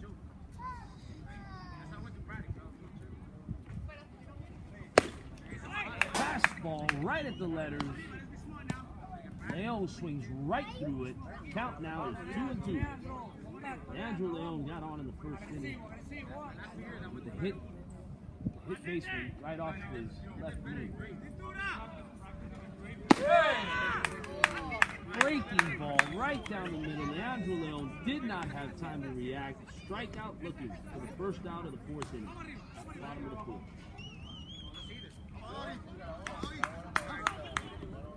Next up to bat for Team Venezuela, number 32, Walter Correa.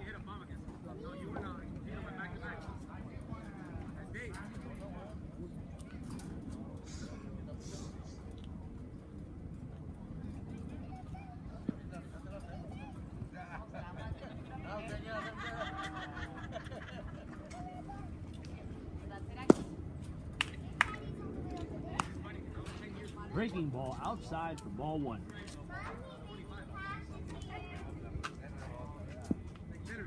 Correa grounded out to short in the first inning.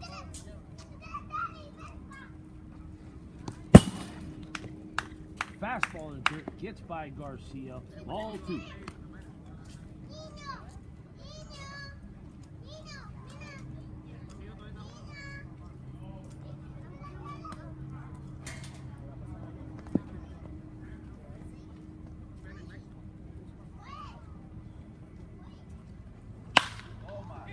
Correa hits a shot to right center field, and that's dropping in. And it's going to go for extra bases. Correa making his way to second, sliding in safe for a double. Throw not in time by center fielder. Correa slides in safely. And with 1 out, Venezuela has a man on first. Excuse me, man on second. 1 out for Ricky Ibarez, who homered in the first inning with a deep shot to right field. Baez shakes off his catcher. He's set. The pitch.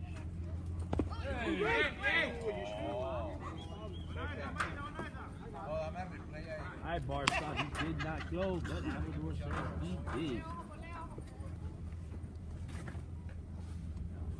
0-1 count to Ibarez.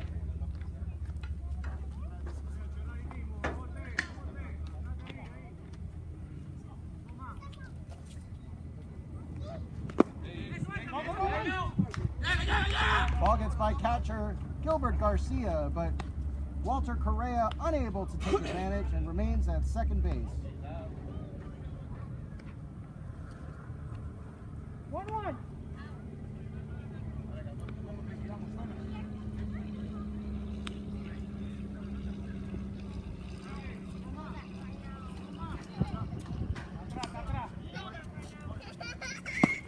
Fastball, and Ibarez could not catch up to it, and that is strike 2. Ibarez took a monster cut at that one.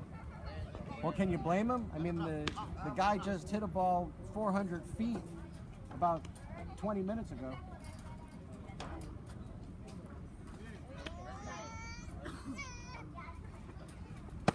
Curveball just outside, and that'll bring the count even to 2 balls and 2 strikes. Baez couldn't get that one to come down, kind of hung it outside, could not get the outside corner.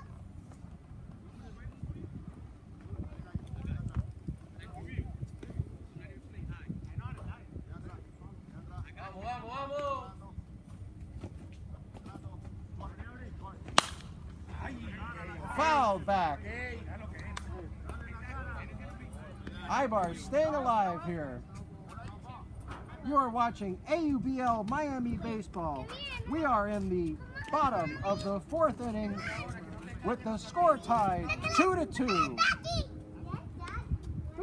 Team Venezuela and the West Kendall Nationals doing battle as they always do in a very tight contest.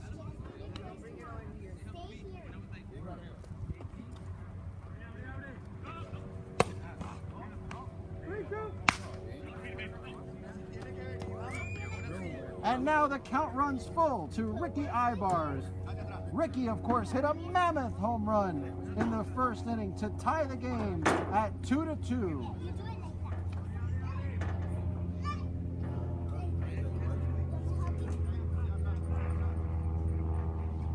Curveball over for a strike, and Ibar sits down. He can't believe it. Polarizing curveball by Baez. Ibar did not take the bat off his shoulders. And that brings 2 outs in the inning with Walter Correa still on second base for Ricky's brother Andres Ibars.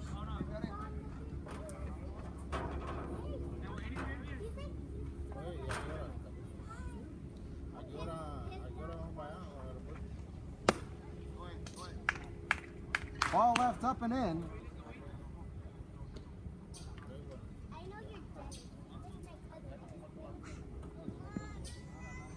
This is a big at-bat here for Andres Ibars with runner in scoring position.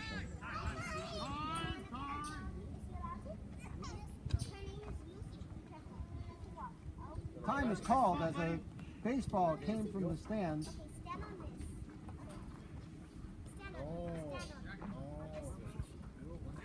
Actually, the baseball came from Eric Berkowitz warming up in the bullpen on the 3rd baseline.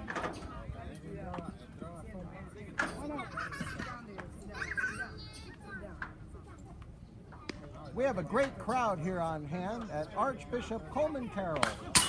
Ball fouled back. Renee, this is just a great environment for a baseball game. You almost feel like you're watching a game on the field from Field of Dreams. Well, my favorite movie definitely does feel like that with the outfield fence covered in the ivy and wheat grass right over right field. Beautiful view. Runner goes. Here's the throw to 3rd, and he is safe. He's safe at 3rd.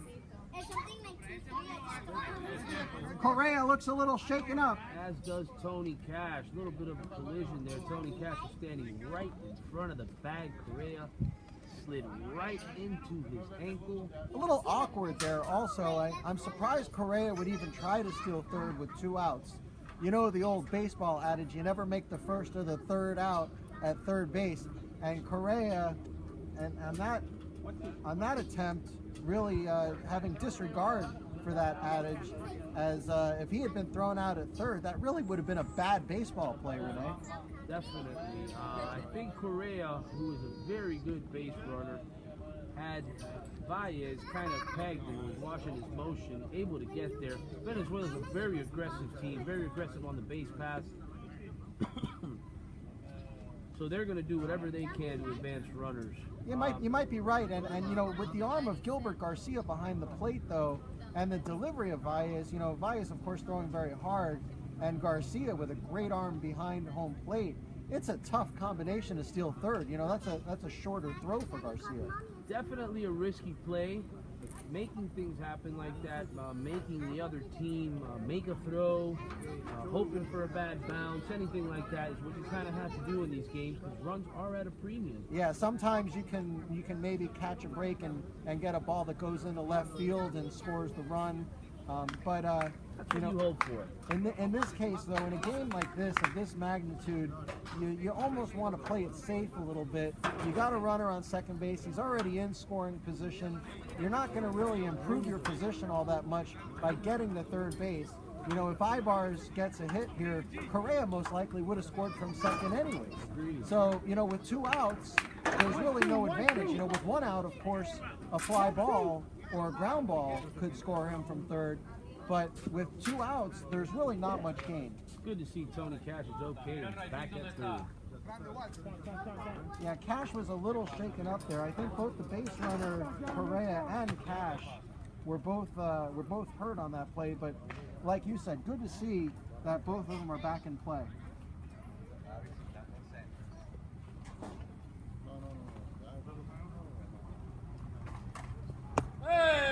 Curveball. Curveball was not offered at by Ibars, and now was overruled by field umpire John Bessinger for strike 3, and that will end the inning for Team Venezuela as Andre Ibars and Ricky Ibars both striking out to end the inning, leaving Walter Correa stranded at third base. You are watching AUBL Miami Baseball on the AUBL Miami Baseball Network.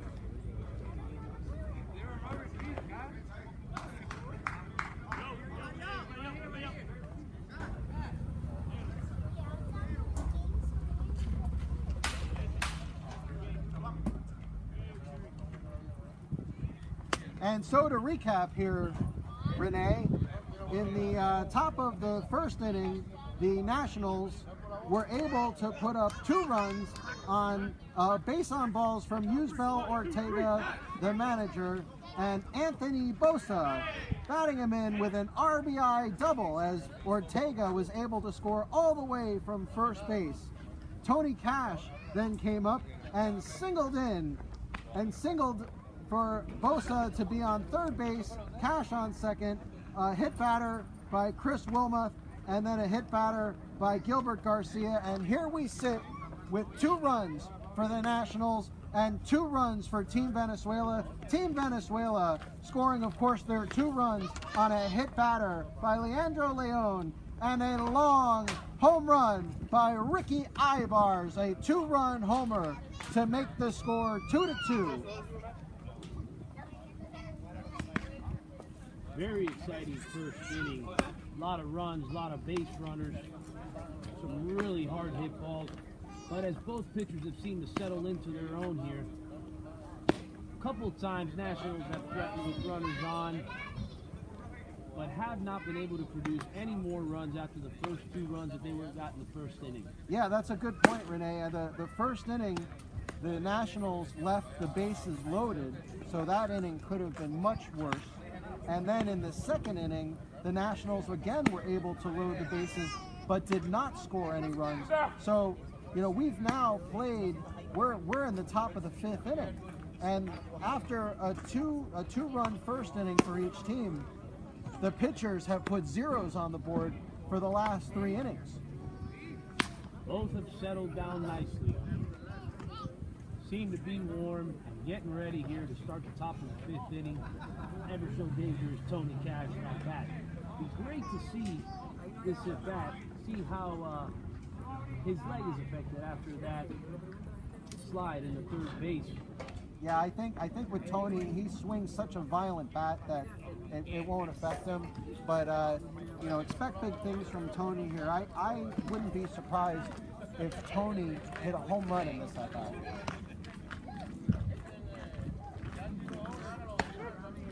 Curveball breaks inside for a strike, says home plate umpire Jesus Amador.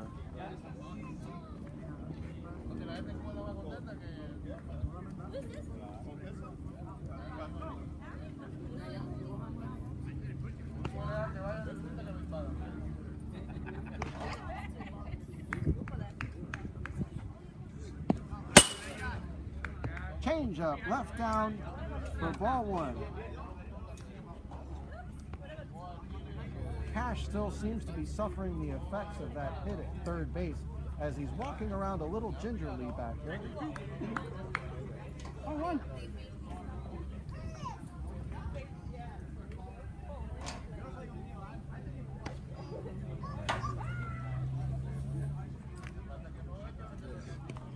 Change up again, left down. And this is the one thing you don't want to do with Tony Cash, is get behind in the count, because only bad things can happen from here. Tony can draw a walk as he has a good eye, He can wait for that fastball and deposit it over the left field wall. He has good bat control.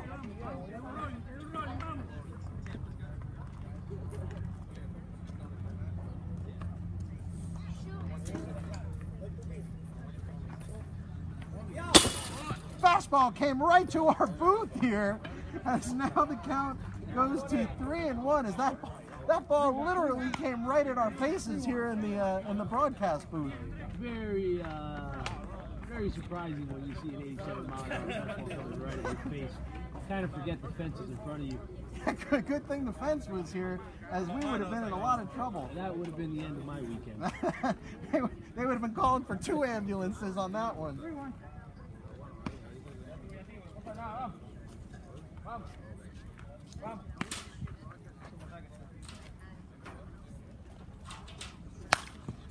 And Cash got the pitch he wanted, but was unable to do anything with it as he fouled it back, bringing the count full to 3-2.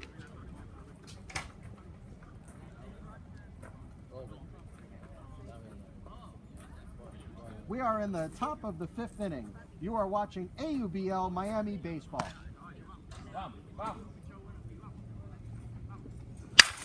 And Cash grounds the ball up the middle, over to first, and Cash is out at first for 1 out. That was very, very close play at first.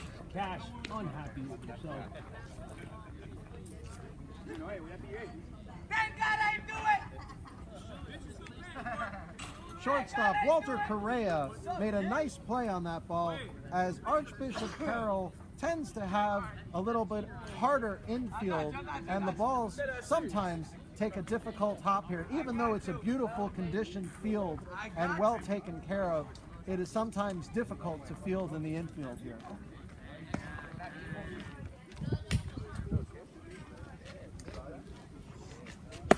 And that brings up Chris Wilmer. Chris was hit by a pitch in the first inning. Chris had 4 home runs last season.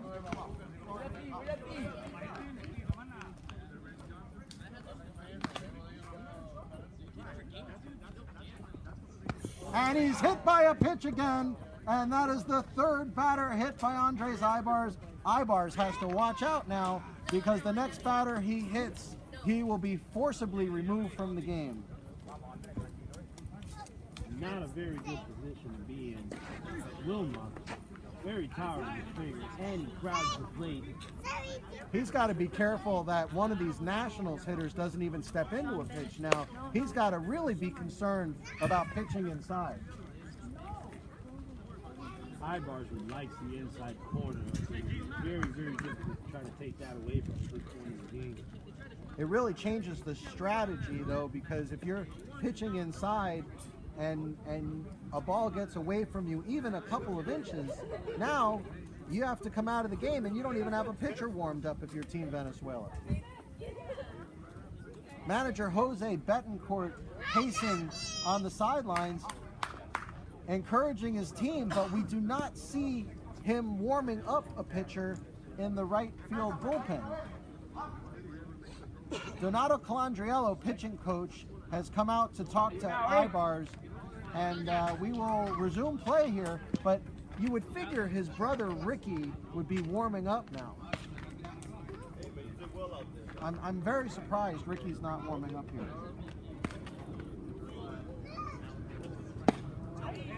Fastball for a strike to Gilbert Garcia.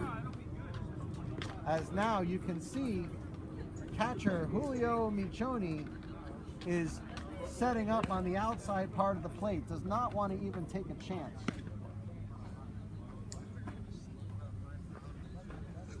Curveball in for a strike. I guess that answers that. We know that Ibars isn't afraid to throw inside.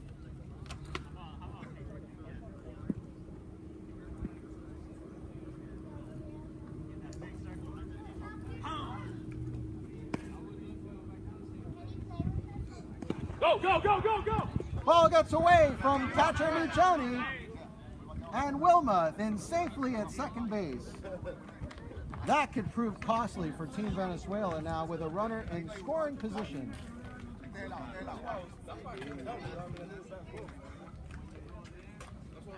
1-2. 1-2 count to Garcia. Runner in scoring position.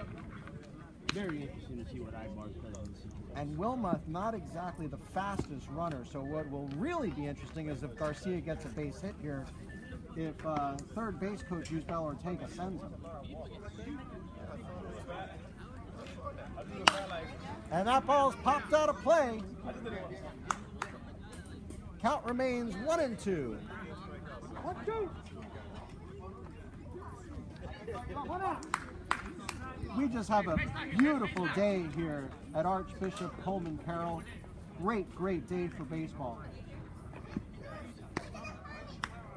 Tight situation here in the top of the 5th inning. Andres Ibar still on the mound for Team Venezuela.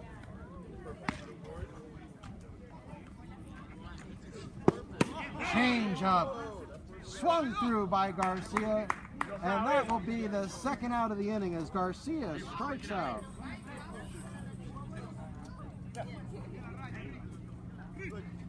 Great pitch by Ibars there. Not shying away from these batters and coming right after them.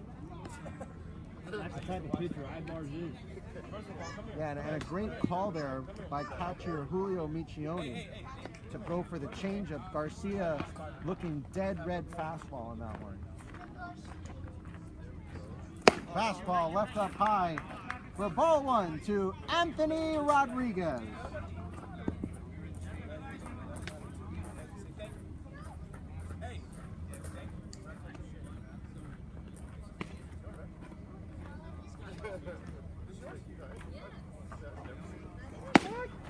Fastball at the belt. Rodriguez seems to be complaining about a motion from Andres Ibars, maybe as though he's thinking Ibars balked on that last pitch.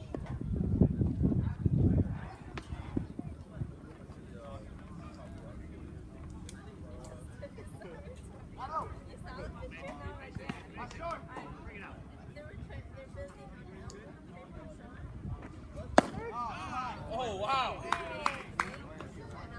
Strike called by home plate umpire Jesus Amador. Rodriguez did not like that. No, he's motioning as if he thought the pitch was high.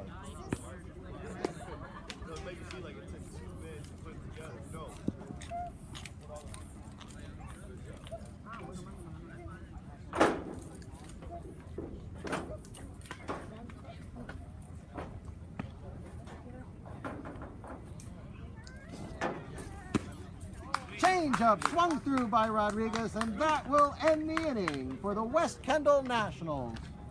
You are watching AUVL Miami Baseball. Score is still tied 2-2 going into the bottom of the 5th inning.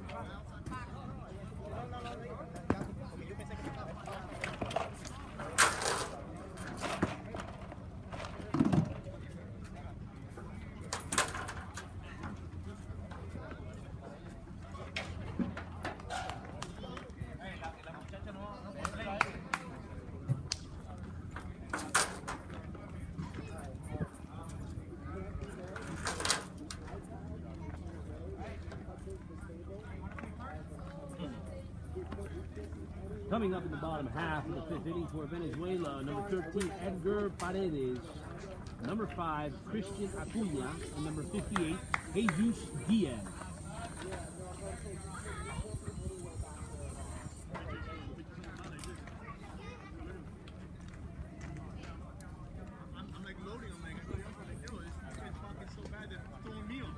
And we have a pitching change here for the West Kendall Nationals, as Cy Young Award winner from spring 2014, Gabby Lorenzo has taken the mound.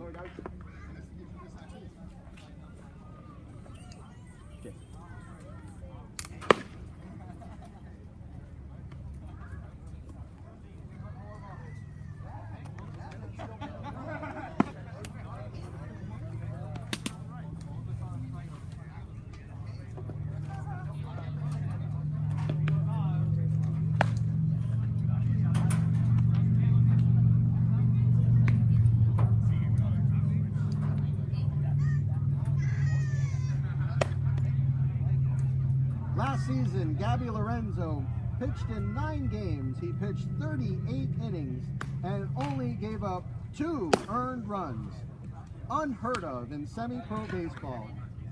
Only giving up 14 hits, striking out 50 batters, and only yielding 2 walks. An incredible strikeout to walk ratio by Gabby Lorenzo. His ERA from last season, 0.47, and his walks to hits to innings pitched was 0.42, also called WHIP, W-H-I-P, 0.42.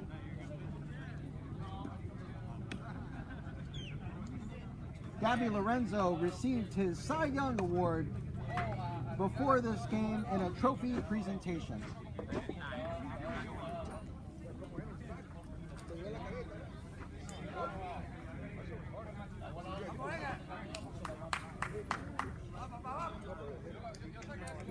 And now batting for Team Venezuela, number 13, Edgar Paredes.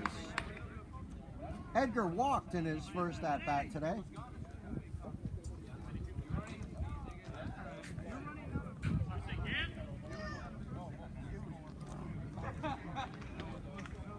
Lorenzo comes in firing strikes with a fastball for strike 1.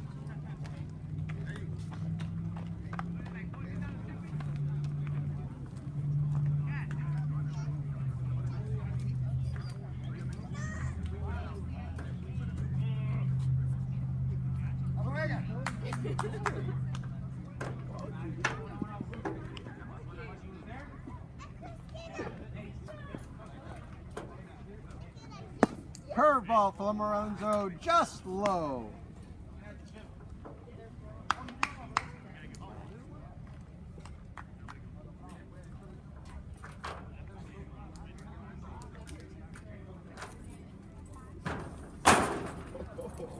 Fastball on the outside corner, says Jesus Amador.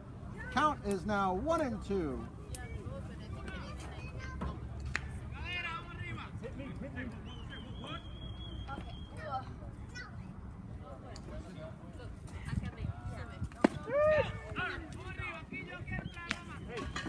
And strike 3 for the first out of the inning. That'll bring up number 5, Christian Acuna.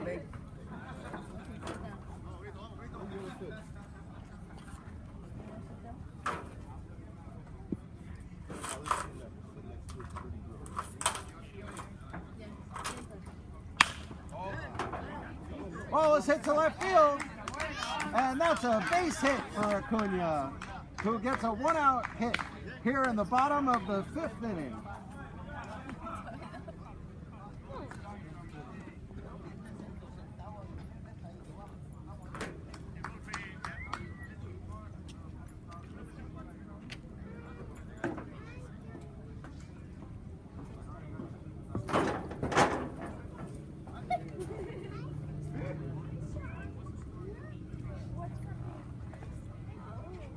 Number 58, Jesus Diaz comes to the plate with 1 out in the bottom of the 5th inning.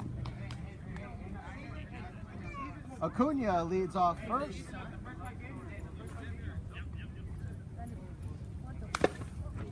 Fastball fouled back for strike 1.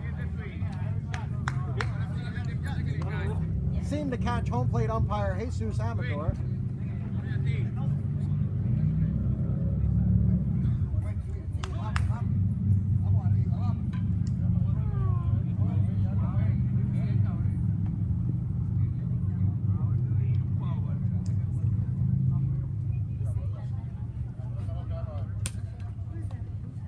Fastball called strike 2, and now Diaz has an 0-2 count to the reigning Cy Young Award winner, Gabby Lorenzo.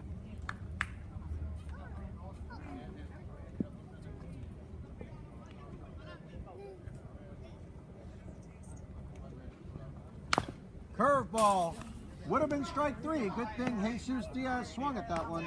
Just got enough to foul that one back and stay alive for the at-bat. And this is another key at bat for Team Venezuela, because with 1 out and a runner on first, we know Acuna isn't going anywhere. He's not a base stealing threat. Diaz really has to come through here, or else we're going to be sitting with 2 outs and a runner on first base, and that's going to make it very difficult for Venezuela to score on the reigning Cy Young Award winner. Fastball on the outside corner for called strike 3, and Jesus Diaz left standing there to wonder, what if? Diaz did not like that ball. He thought it was a little bit outside, but it did catch the corner just enough for strike 3.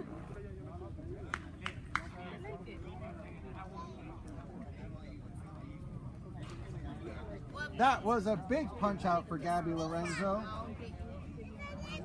And as we said before, Gabby Lorenzo last season with an incredible 50 strikeouts and only 2 walks. Now that's control, Renee. Renee, have you ever seen stats like that before, with 50 strikeouts to 2 walks? Don't think I have ever in any level of playing baseball have seen a ratio of 50 strikeouts to 2 walks. That is absolutely amazing, and pretty much the reason why he was able to take last season's Cy Young award. Gabby has great control and was scouted by several college teams that have come to AUBL Miami looking to bring Gabby into their program. Gabby is holding out for one of the local teams here. High for a ball. Renee, I had several scouts from different states. One as late as about a month and a half ago from Indiana, wanting Gabby to give Gabby a full ride out there. Changeup left down low for ball 2. Gabby usually throws somewhere between 89 and 91 miles an hour on his fastball. Locates his fastball very well. And that just missed for a 3-1 count. We may get to see one of those rare walks here, Renee.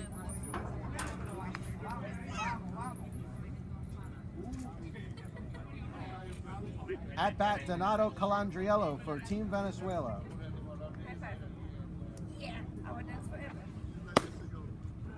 And unbelievably, just as we were talking about his walk to strikeout ratio, Gabby Lorenzo has incredibly walked a batter.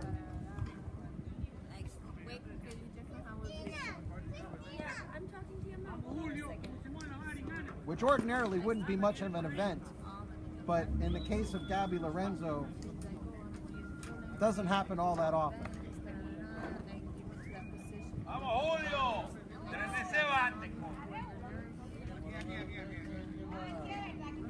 And now that'll bring up catcher Julio Michione.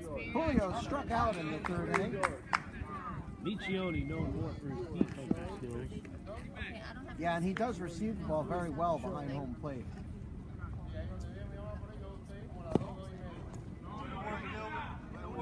But as we've seen at the major league level, at the minor league level, if you're a good catcher, they'll find a place for you. Catcher is ordinarily not a spot that's going to be one of your better hitters, and the toll that catching takes on the body makes it very difficult to be a good hitter.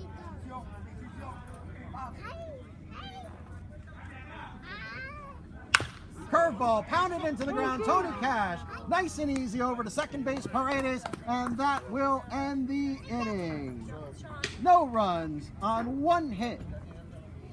And after 5 innings complete, the score is tied. Nationals 2, Venezuela 2. You are watching AUBL Miami Baseball on the AUBL Miami Baseball Network. Great play play by Tony Cash on a ground ball that looked to be in the hole. No problem going to his left, making the easy throw to second for the third out. And you know, sometimes we take for granted what Tony Cash does at third base there. You know, as you play in some of these other lower leagues, that play is not the easiest play to make.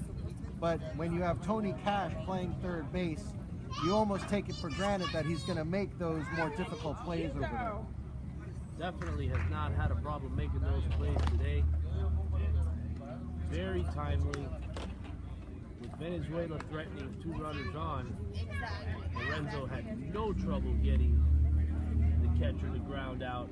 And what are we seeing here, Renee? I see at first base now, it looks like they took Ibars off of first base, and Onyx Zavares has taken over at first base, which it looks like Andres Ibars will still be on the mound. But what that leads me to believe, Renee, is that Ricky Ibars is warming up in the bullpen. We are unable from our vantage point to see Team Venezuela's bullpen, but I would guess that Ricky Ibars, that is warming up right now in Team Venezuela's bullpen.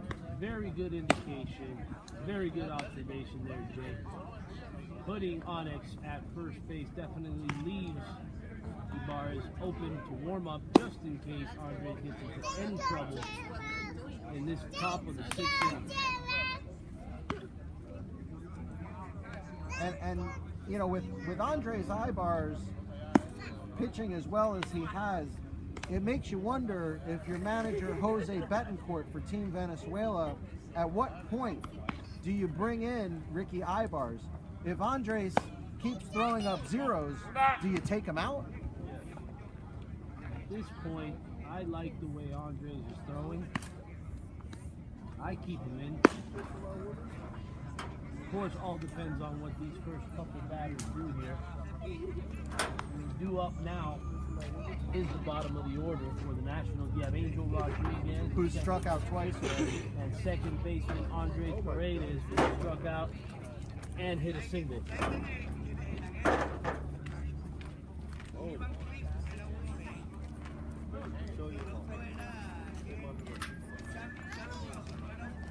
And here we go, the top of the 6th inning, bringing up number 27, Angel Rodriguez.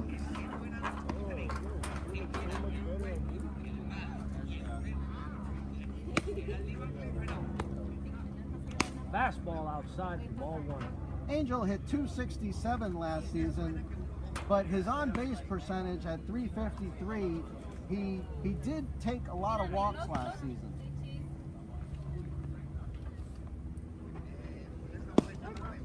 Fastball called a strike, but unable to be received by catcher Julio Michioni, as Amador was not fooled by the fastball, even though it was not received by the catcher.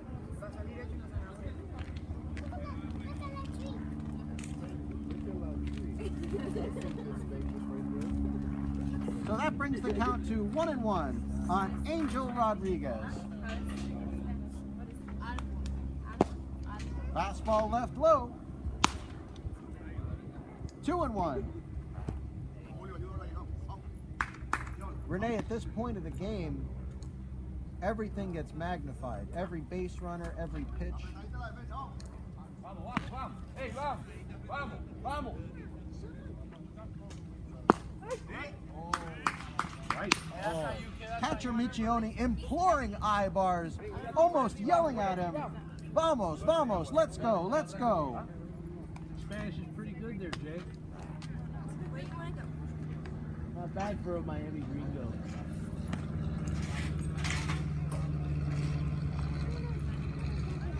Curveball, called strike 3, and Rodriguez once again sent down looking. What a pitch by Ibars. He snapped that curveball up. It must have broken a good 2 feet.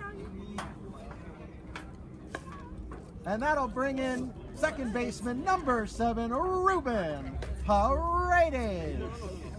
Ruben actually singled in the 4th inning to get things started, but could not capitalize and come across the score. Watch for a bunt here, as Paredes is known to lay one down here.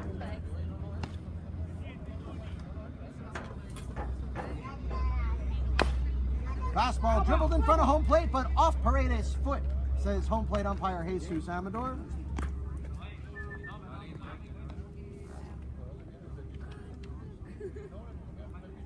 We now see Ricky Ibars in the dugout, so it looks like his warm-ups have been concluded, and he is now ready to come in as needed by manager Jesus Jose Betancourt.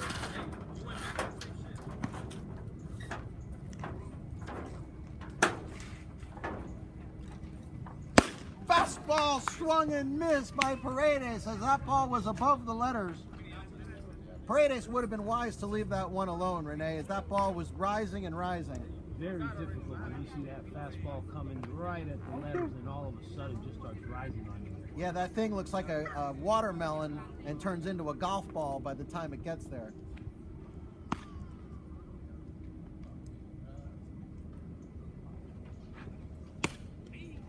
Fastball left outside. Paredes lays off of that one.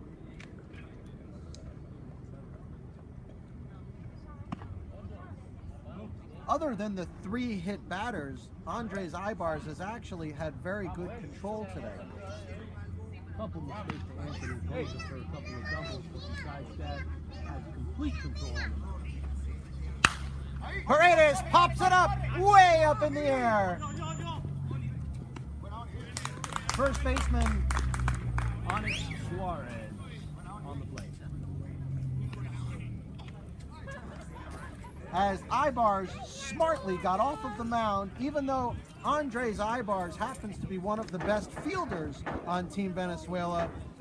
But as a pitcher, it's always a good idea to get out of the way and let your regular fielders take control of that. And Renee, you know, one of the reasons for that is as you come follow through as a pitcher, you're on a mound and your footing tends to be a little difficult as a pitcher. Very much so. It's still a difficult play as the ball came down right behind the mound, and Suarez had to come all the way across the mound to make that play. Difficult play nonetheless.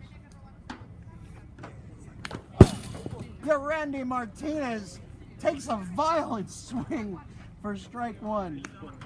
Pitch was a little bit inside, very uncharacteristic of Martinez in that situation, and he's not happy with himself. I would say it's a tie between Vlad Guerrero and Randy Martinez for best bad ball hitter I've ever seen. This man can hit a home run on a pitch 3 feet off of the plate. Wow, you look good.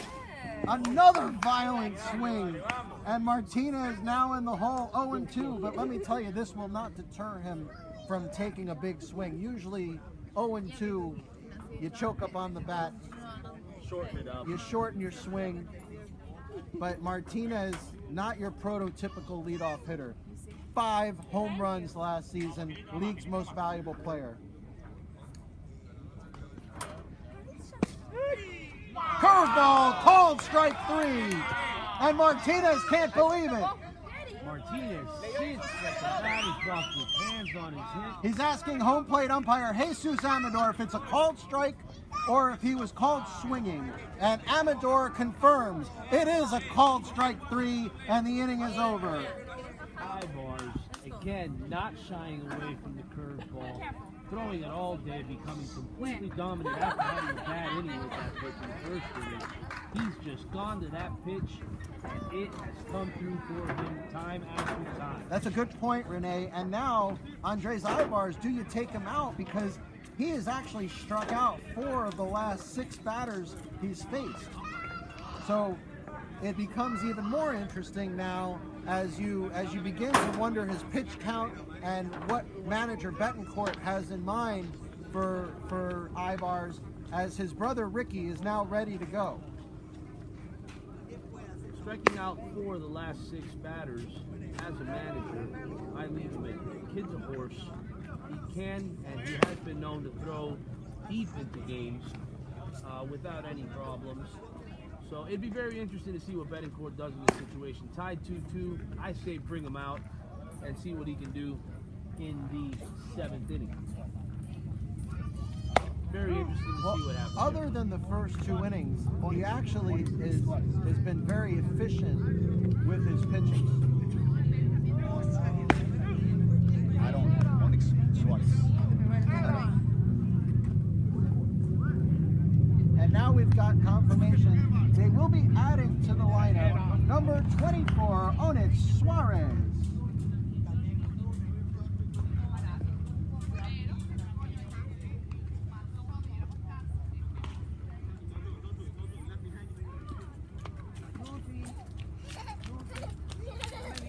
And what that means is Onyx will actually be batting now, and he will lead off the bottom of the 7th inning.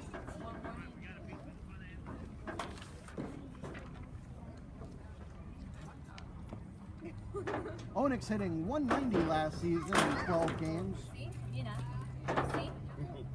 but an on-base percentage of .414. Lorenzo comes with a fastball, popped up to Ruben Paredes, who settles under it and makes the catch for 1 out in the inning here in the top of the 7th. Well, Suarez wasn't bashful with that one. Where you want to go?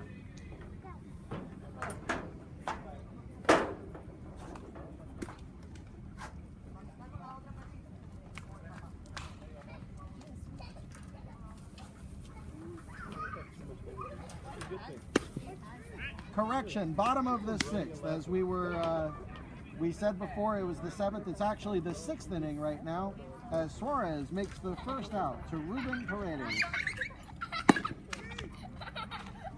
Fastball outside.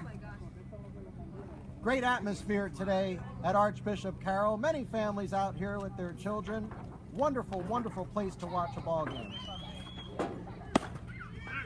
Swung and missed by Gerardo Calles. Lorenzo threw the same exact fastball outside that Calles laid off of. For some reason, chased that one. And that's pounded weakly to first base. But it goes off his chest and unable to make the play as Chris Wilma has been inserted at first base. And Chris, while he's one of the most feared hitters in the AUBL Miami, unfortunately his fielding does not match his hitting prowess.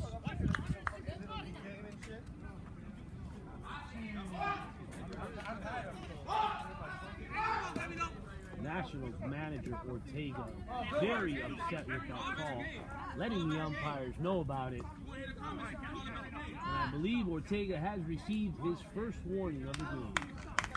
Well, although the play was close at first base, from our vantage point, he did look safe. At least to me, he did, Renee. What did you think? I think it was safe. There's been a couple of bang-bang plays that have been questionable at first, but I think the umpires have done a great job. When you're on the wrong end of them, as the Nationals have been all day, can get you a little bit upset. Well, for a big game like this, they always bring out the best, and Jesus Amador is the best home plate umpire AUBL Miami has to offer. Here's the throw to second base as the runner is out at second base. What a throw by Gilbert Garcia. Ortega came in, great catch, great tag to get the out. Gerardo Calles, leadoff man for Team Venezuela, looked like got a pretty good jump, but Gilbert Garcia fired a strike, and he was out at second base.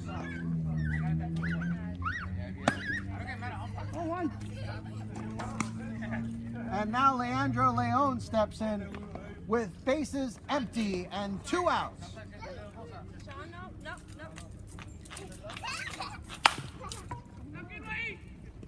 Grounded to short, Ortega up with it and over to first, and that will end the inning for Team Venezuela here in the bottom of the 6th inning with your score tied 2-2. You are watching AUBL Miami Baseball on the AUBL Miami Baseball Network.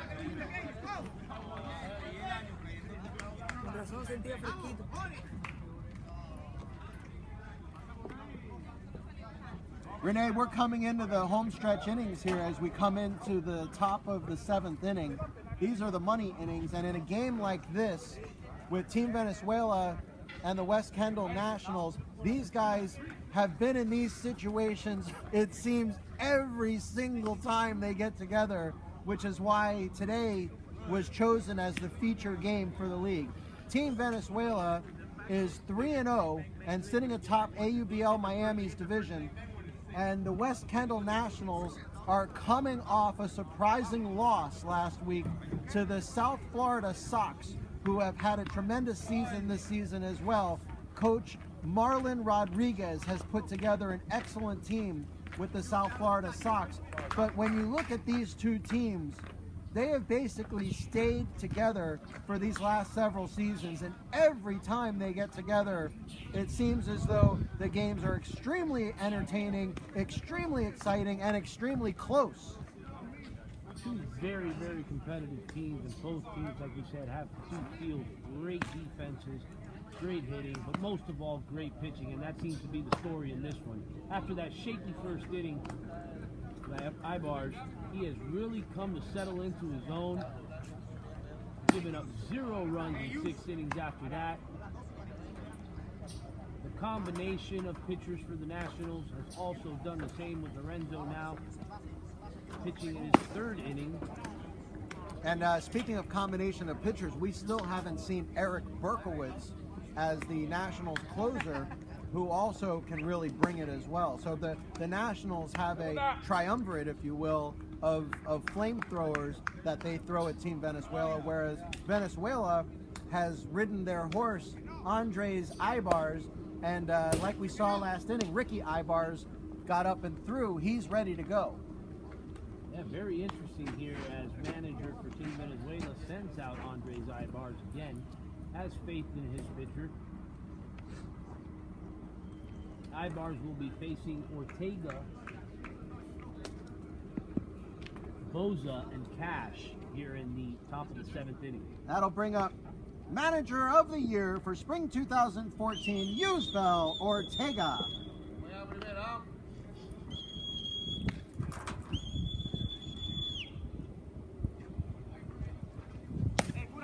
Fastball outside for a ball. Again, to remind you, Ortega has excellent bat control and a good eye at the plate. He walked in the 1st inning and then grounded out and struck out.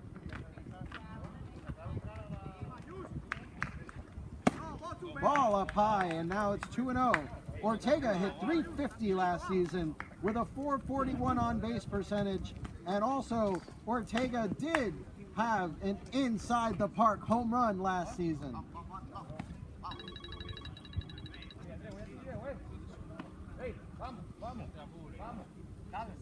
Michioni imploring Andres Ibars. Fastball again up high, but this time Ortega swings at it for a strike.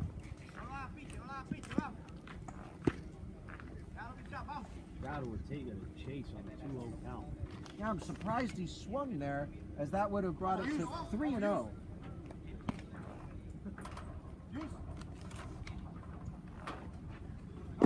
Ball left down, and now with a 3-1 count, you got to be really careful here, Renee, because after Ortega comes a very, very dangerous 4 batters.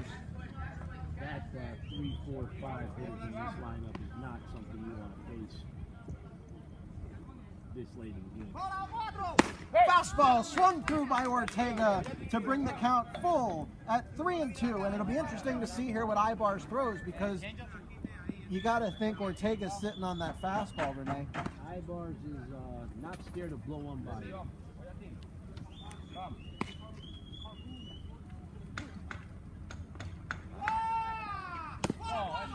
Ball 4, that one was not close, and that is not a walk you want. If you and here, just as I was about to say, manager Jose Betancourt trots his way out to the mound, because this is going to be a very, very interesting inning now, with Yusbel Ortega reaching on a leadoff walk. Just as expected, Betancourt does not make the change, but comes out to talk to his pitcher and try to get him to settle down and not be too concerned with facing these 3, 4, 5 hitters, especially Boza, who has given up 2 doubles on early on the game. Yeah, Bosa doubled and scored in the first inning with an RBI double. He also doubled in the second inning, struck out in the fourth.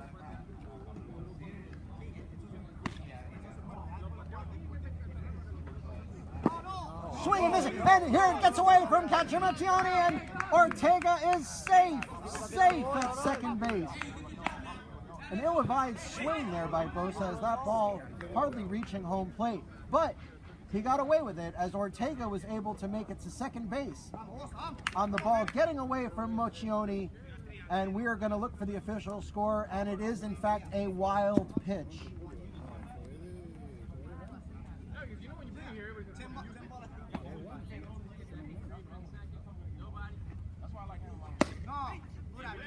I can't believe he came inside with that curveball, Renee. If that ball is another 2 inches inside, Andres Ibars would have had to come out of this game, as it would have been his 4th hit batter. Luckily for him, it did break just enough to miss Boza.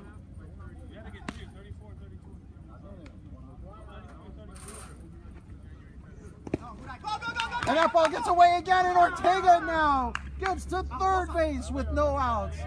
This situation is getting very tenuous for Team Venezuela, as now 2 wild pitches has brought Ortega from first to third, and Anthony Bosa at the plate with no outs, and Ortega at third base.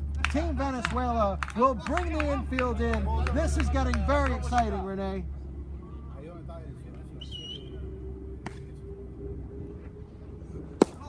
Change up. Swung through by Bosa for strike 2. Big swing by Boza on that one. That is a perfect call by catcher Julio Miccioni, as you knew he was looking dead red there. Infield in. Runner on third. No out. Fastball hits a shortstop. Correa up with it. Fires to first, and Ortega forced to stay at third base as Correa made an excellent play. Great play by Ortega, securing the ground ball, looking Ortega at third, making a great throw for the first out of the inning. Walter Correa was just nominated for this year's All-Star game, and we can see why. His fielding is spectacular, and his hitting is equally good. Boza not happy with himself there. Had a nice fastball, couldn't hit it well. Ibar is able to get him a ground out to short. Infield stays in, 1 out. And here's the money man, Tony Cash.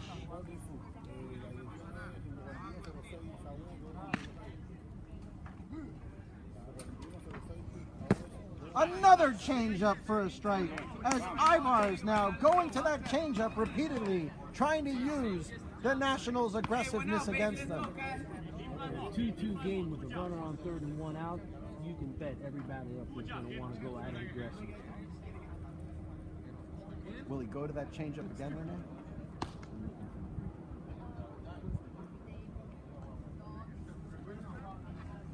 Fastball! And that was fouled out of play. That was the pitch Cash wanted. A little high and outside, Cash able to foul it off. And now here's a very interesting situation. You've got Yusbel Ortega at third base. You got 1 out. You got the infield in, and now 2 strikes on Tony Cash, the money man.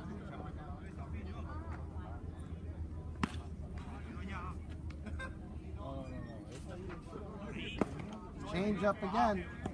Ibar's going to that changeup repeatedly now. Great play by Miccioni to stay in front of that ball in the dirt, keeping Ortega at third. It was a smart move by Ibar's because, you know, he was using that fastball almost exclusively, fastball and a couple of curveballs, and now mixing in that change as we come into the later innings.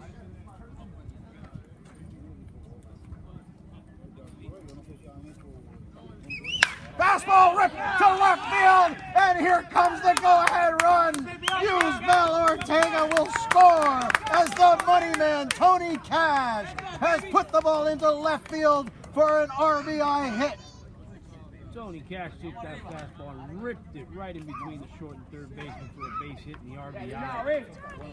Nationals take a 3-2 lead in the top of the 7th inning. And it doesn't get any easier because now at the plate, Chris Wilmoth. And Cash with speed at first base. Look for him to take off on one of these pitches here. Fastball up high. Fake snap throw by Miccioni. And you don't want to get behind in the count with Wilmoth. I guarantee you, I would bet money he will not come with a fastball in the strike zone on this at bat.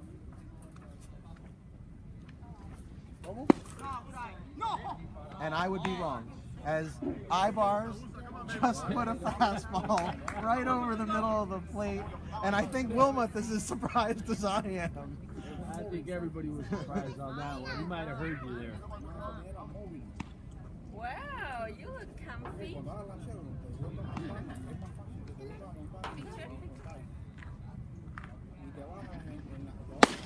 Fastball swung through, snapped out of first base, and it gets away, and Cash on his way to second base.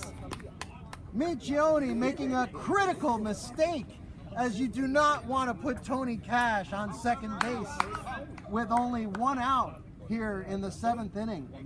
That is a critical mistake, Renee. Don't know what he was thinking on that play. Putting another runner in scoring position with the batter having 2 strikes. I mean, you know Tony Cash is looking to steal, but to try to pick him off first base and risk that throw, I think is the wrong play there. Curveball. Did he hold up? Yes, he did, says home plate umpire Jesus Amador. And with the count 2-2, this is a critical pitch right here, Renee.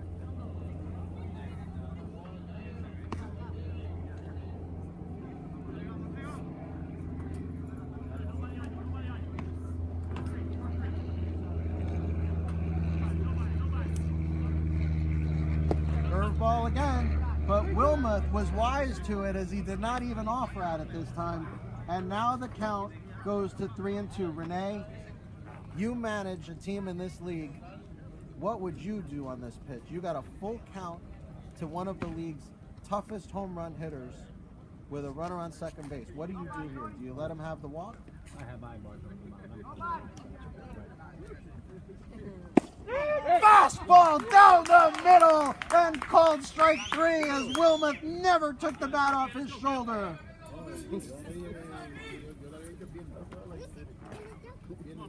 Ibar, not scared of anyone out there today. Late in the game, coming right after him with the fastball, knowing he's a fastball hitter.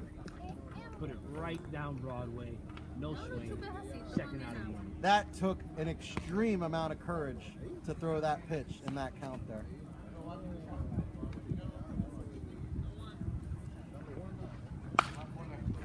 And now Gilbert Garcia at the plate with Tony Cash at second base and now 2 outs.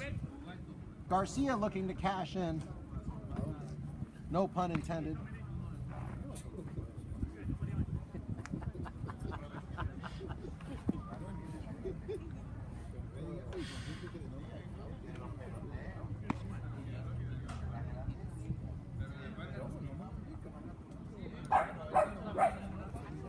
Fastball popped up and out of play.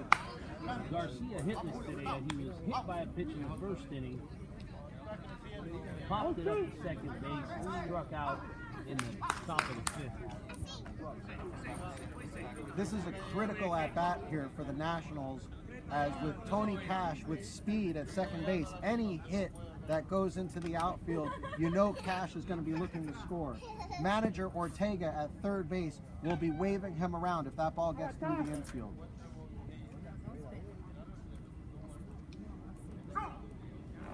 At least under normal circumstances. As we know, Cash earlier in the game injured his left leg on that slide into third base. So it'll be interesting to see if Garcia gets a hit, what they do with Cash. Seemed to be moving pretty quickly on his way to first and on the wild pitch to second. Changeup in the dirt again. and Michione again blocking it. I think Cash is unbothered by that injury and seems to be doing just fine. Expect him to come around on a hit to the outfield, just like you mentioned. I think you're right, Renee. I think you're right. I think that leg is doing okay now. He's stretching it out there. I think he's doing okay.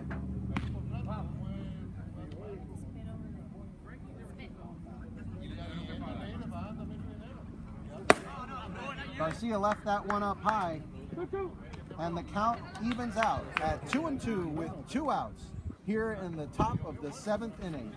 With the score tied 2-2, you are watching AUBL Miami Baseball. 3-2. Ortega just came across with a go-ahead run this inning. I apologize. You are absolutely. I've been saying 2-2 for so many innings now. I went on autopilot. You're absolutely correct, Renee. The Nationals have taken the lead, 3-2 here in the 7th. Change up, pounded into the ground by Garcia.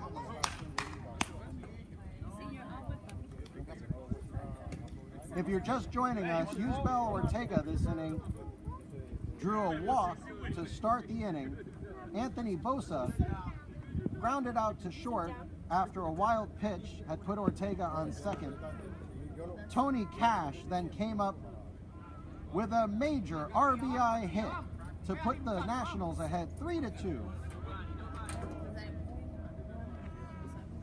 Fastball left up high, and now that's 3-2. Ibars has been able to get a couple of these National batters to chase that high cheese. Garcia laid off a bit and threw a 3-2 count. I just saw manager Jose Betancourt motioning to his bench, and it looks like somebody is going to be getting going there. Pitching coach Donato Calandriello now stirring down there.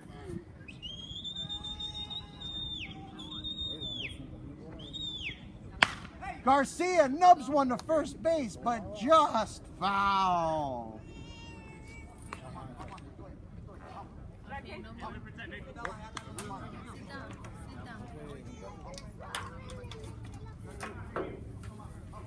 Again, Renee, great day for baseball here at Archbishop Carroll, and what a great showcase we have with these two great teams going at each other. Great baseball here today. Two heavyweights battling in a beautiful South Florida day. Not everybody can say they're enjoying 80-degree weather in December. That's true. Garcia fouls it out of play, and good at bat here from Gilbert Garcia. Staying alive, Ibars is giving him everything he got, but Garcia is just not going away.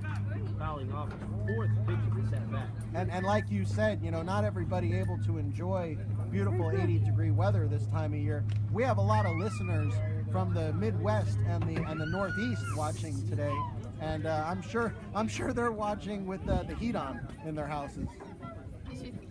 Better them than me.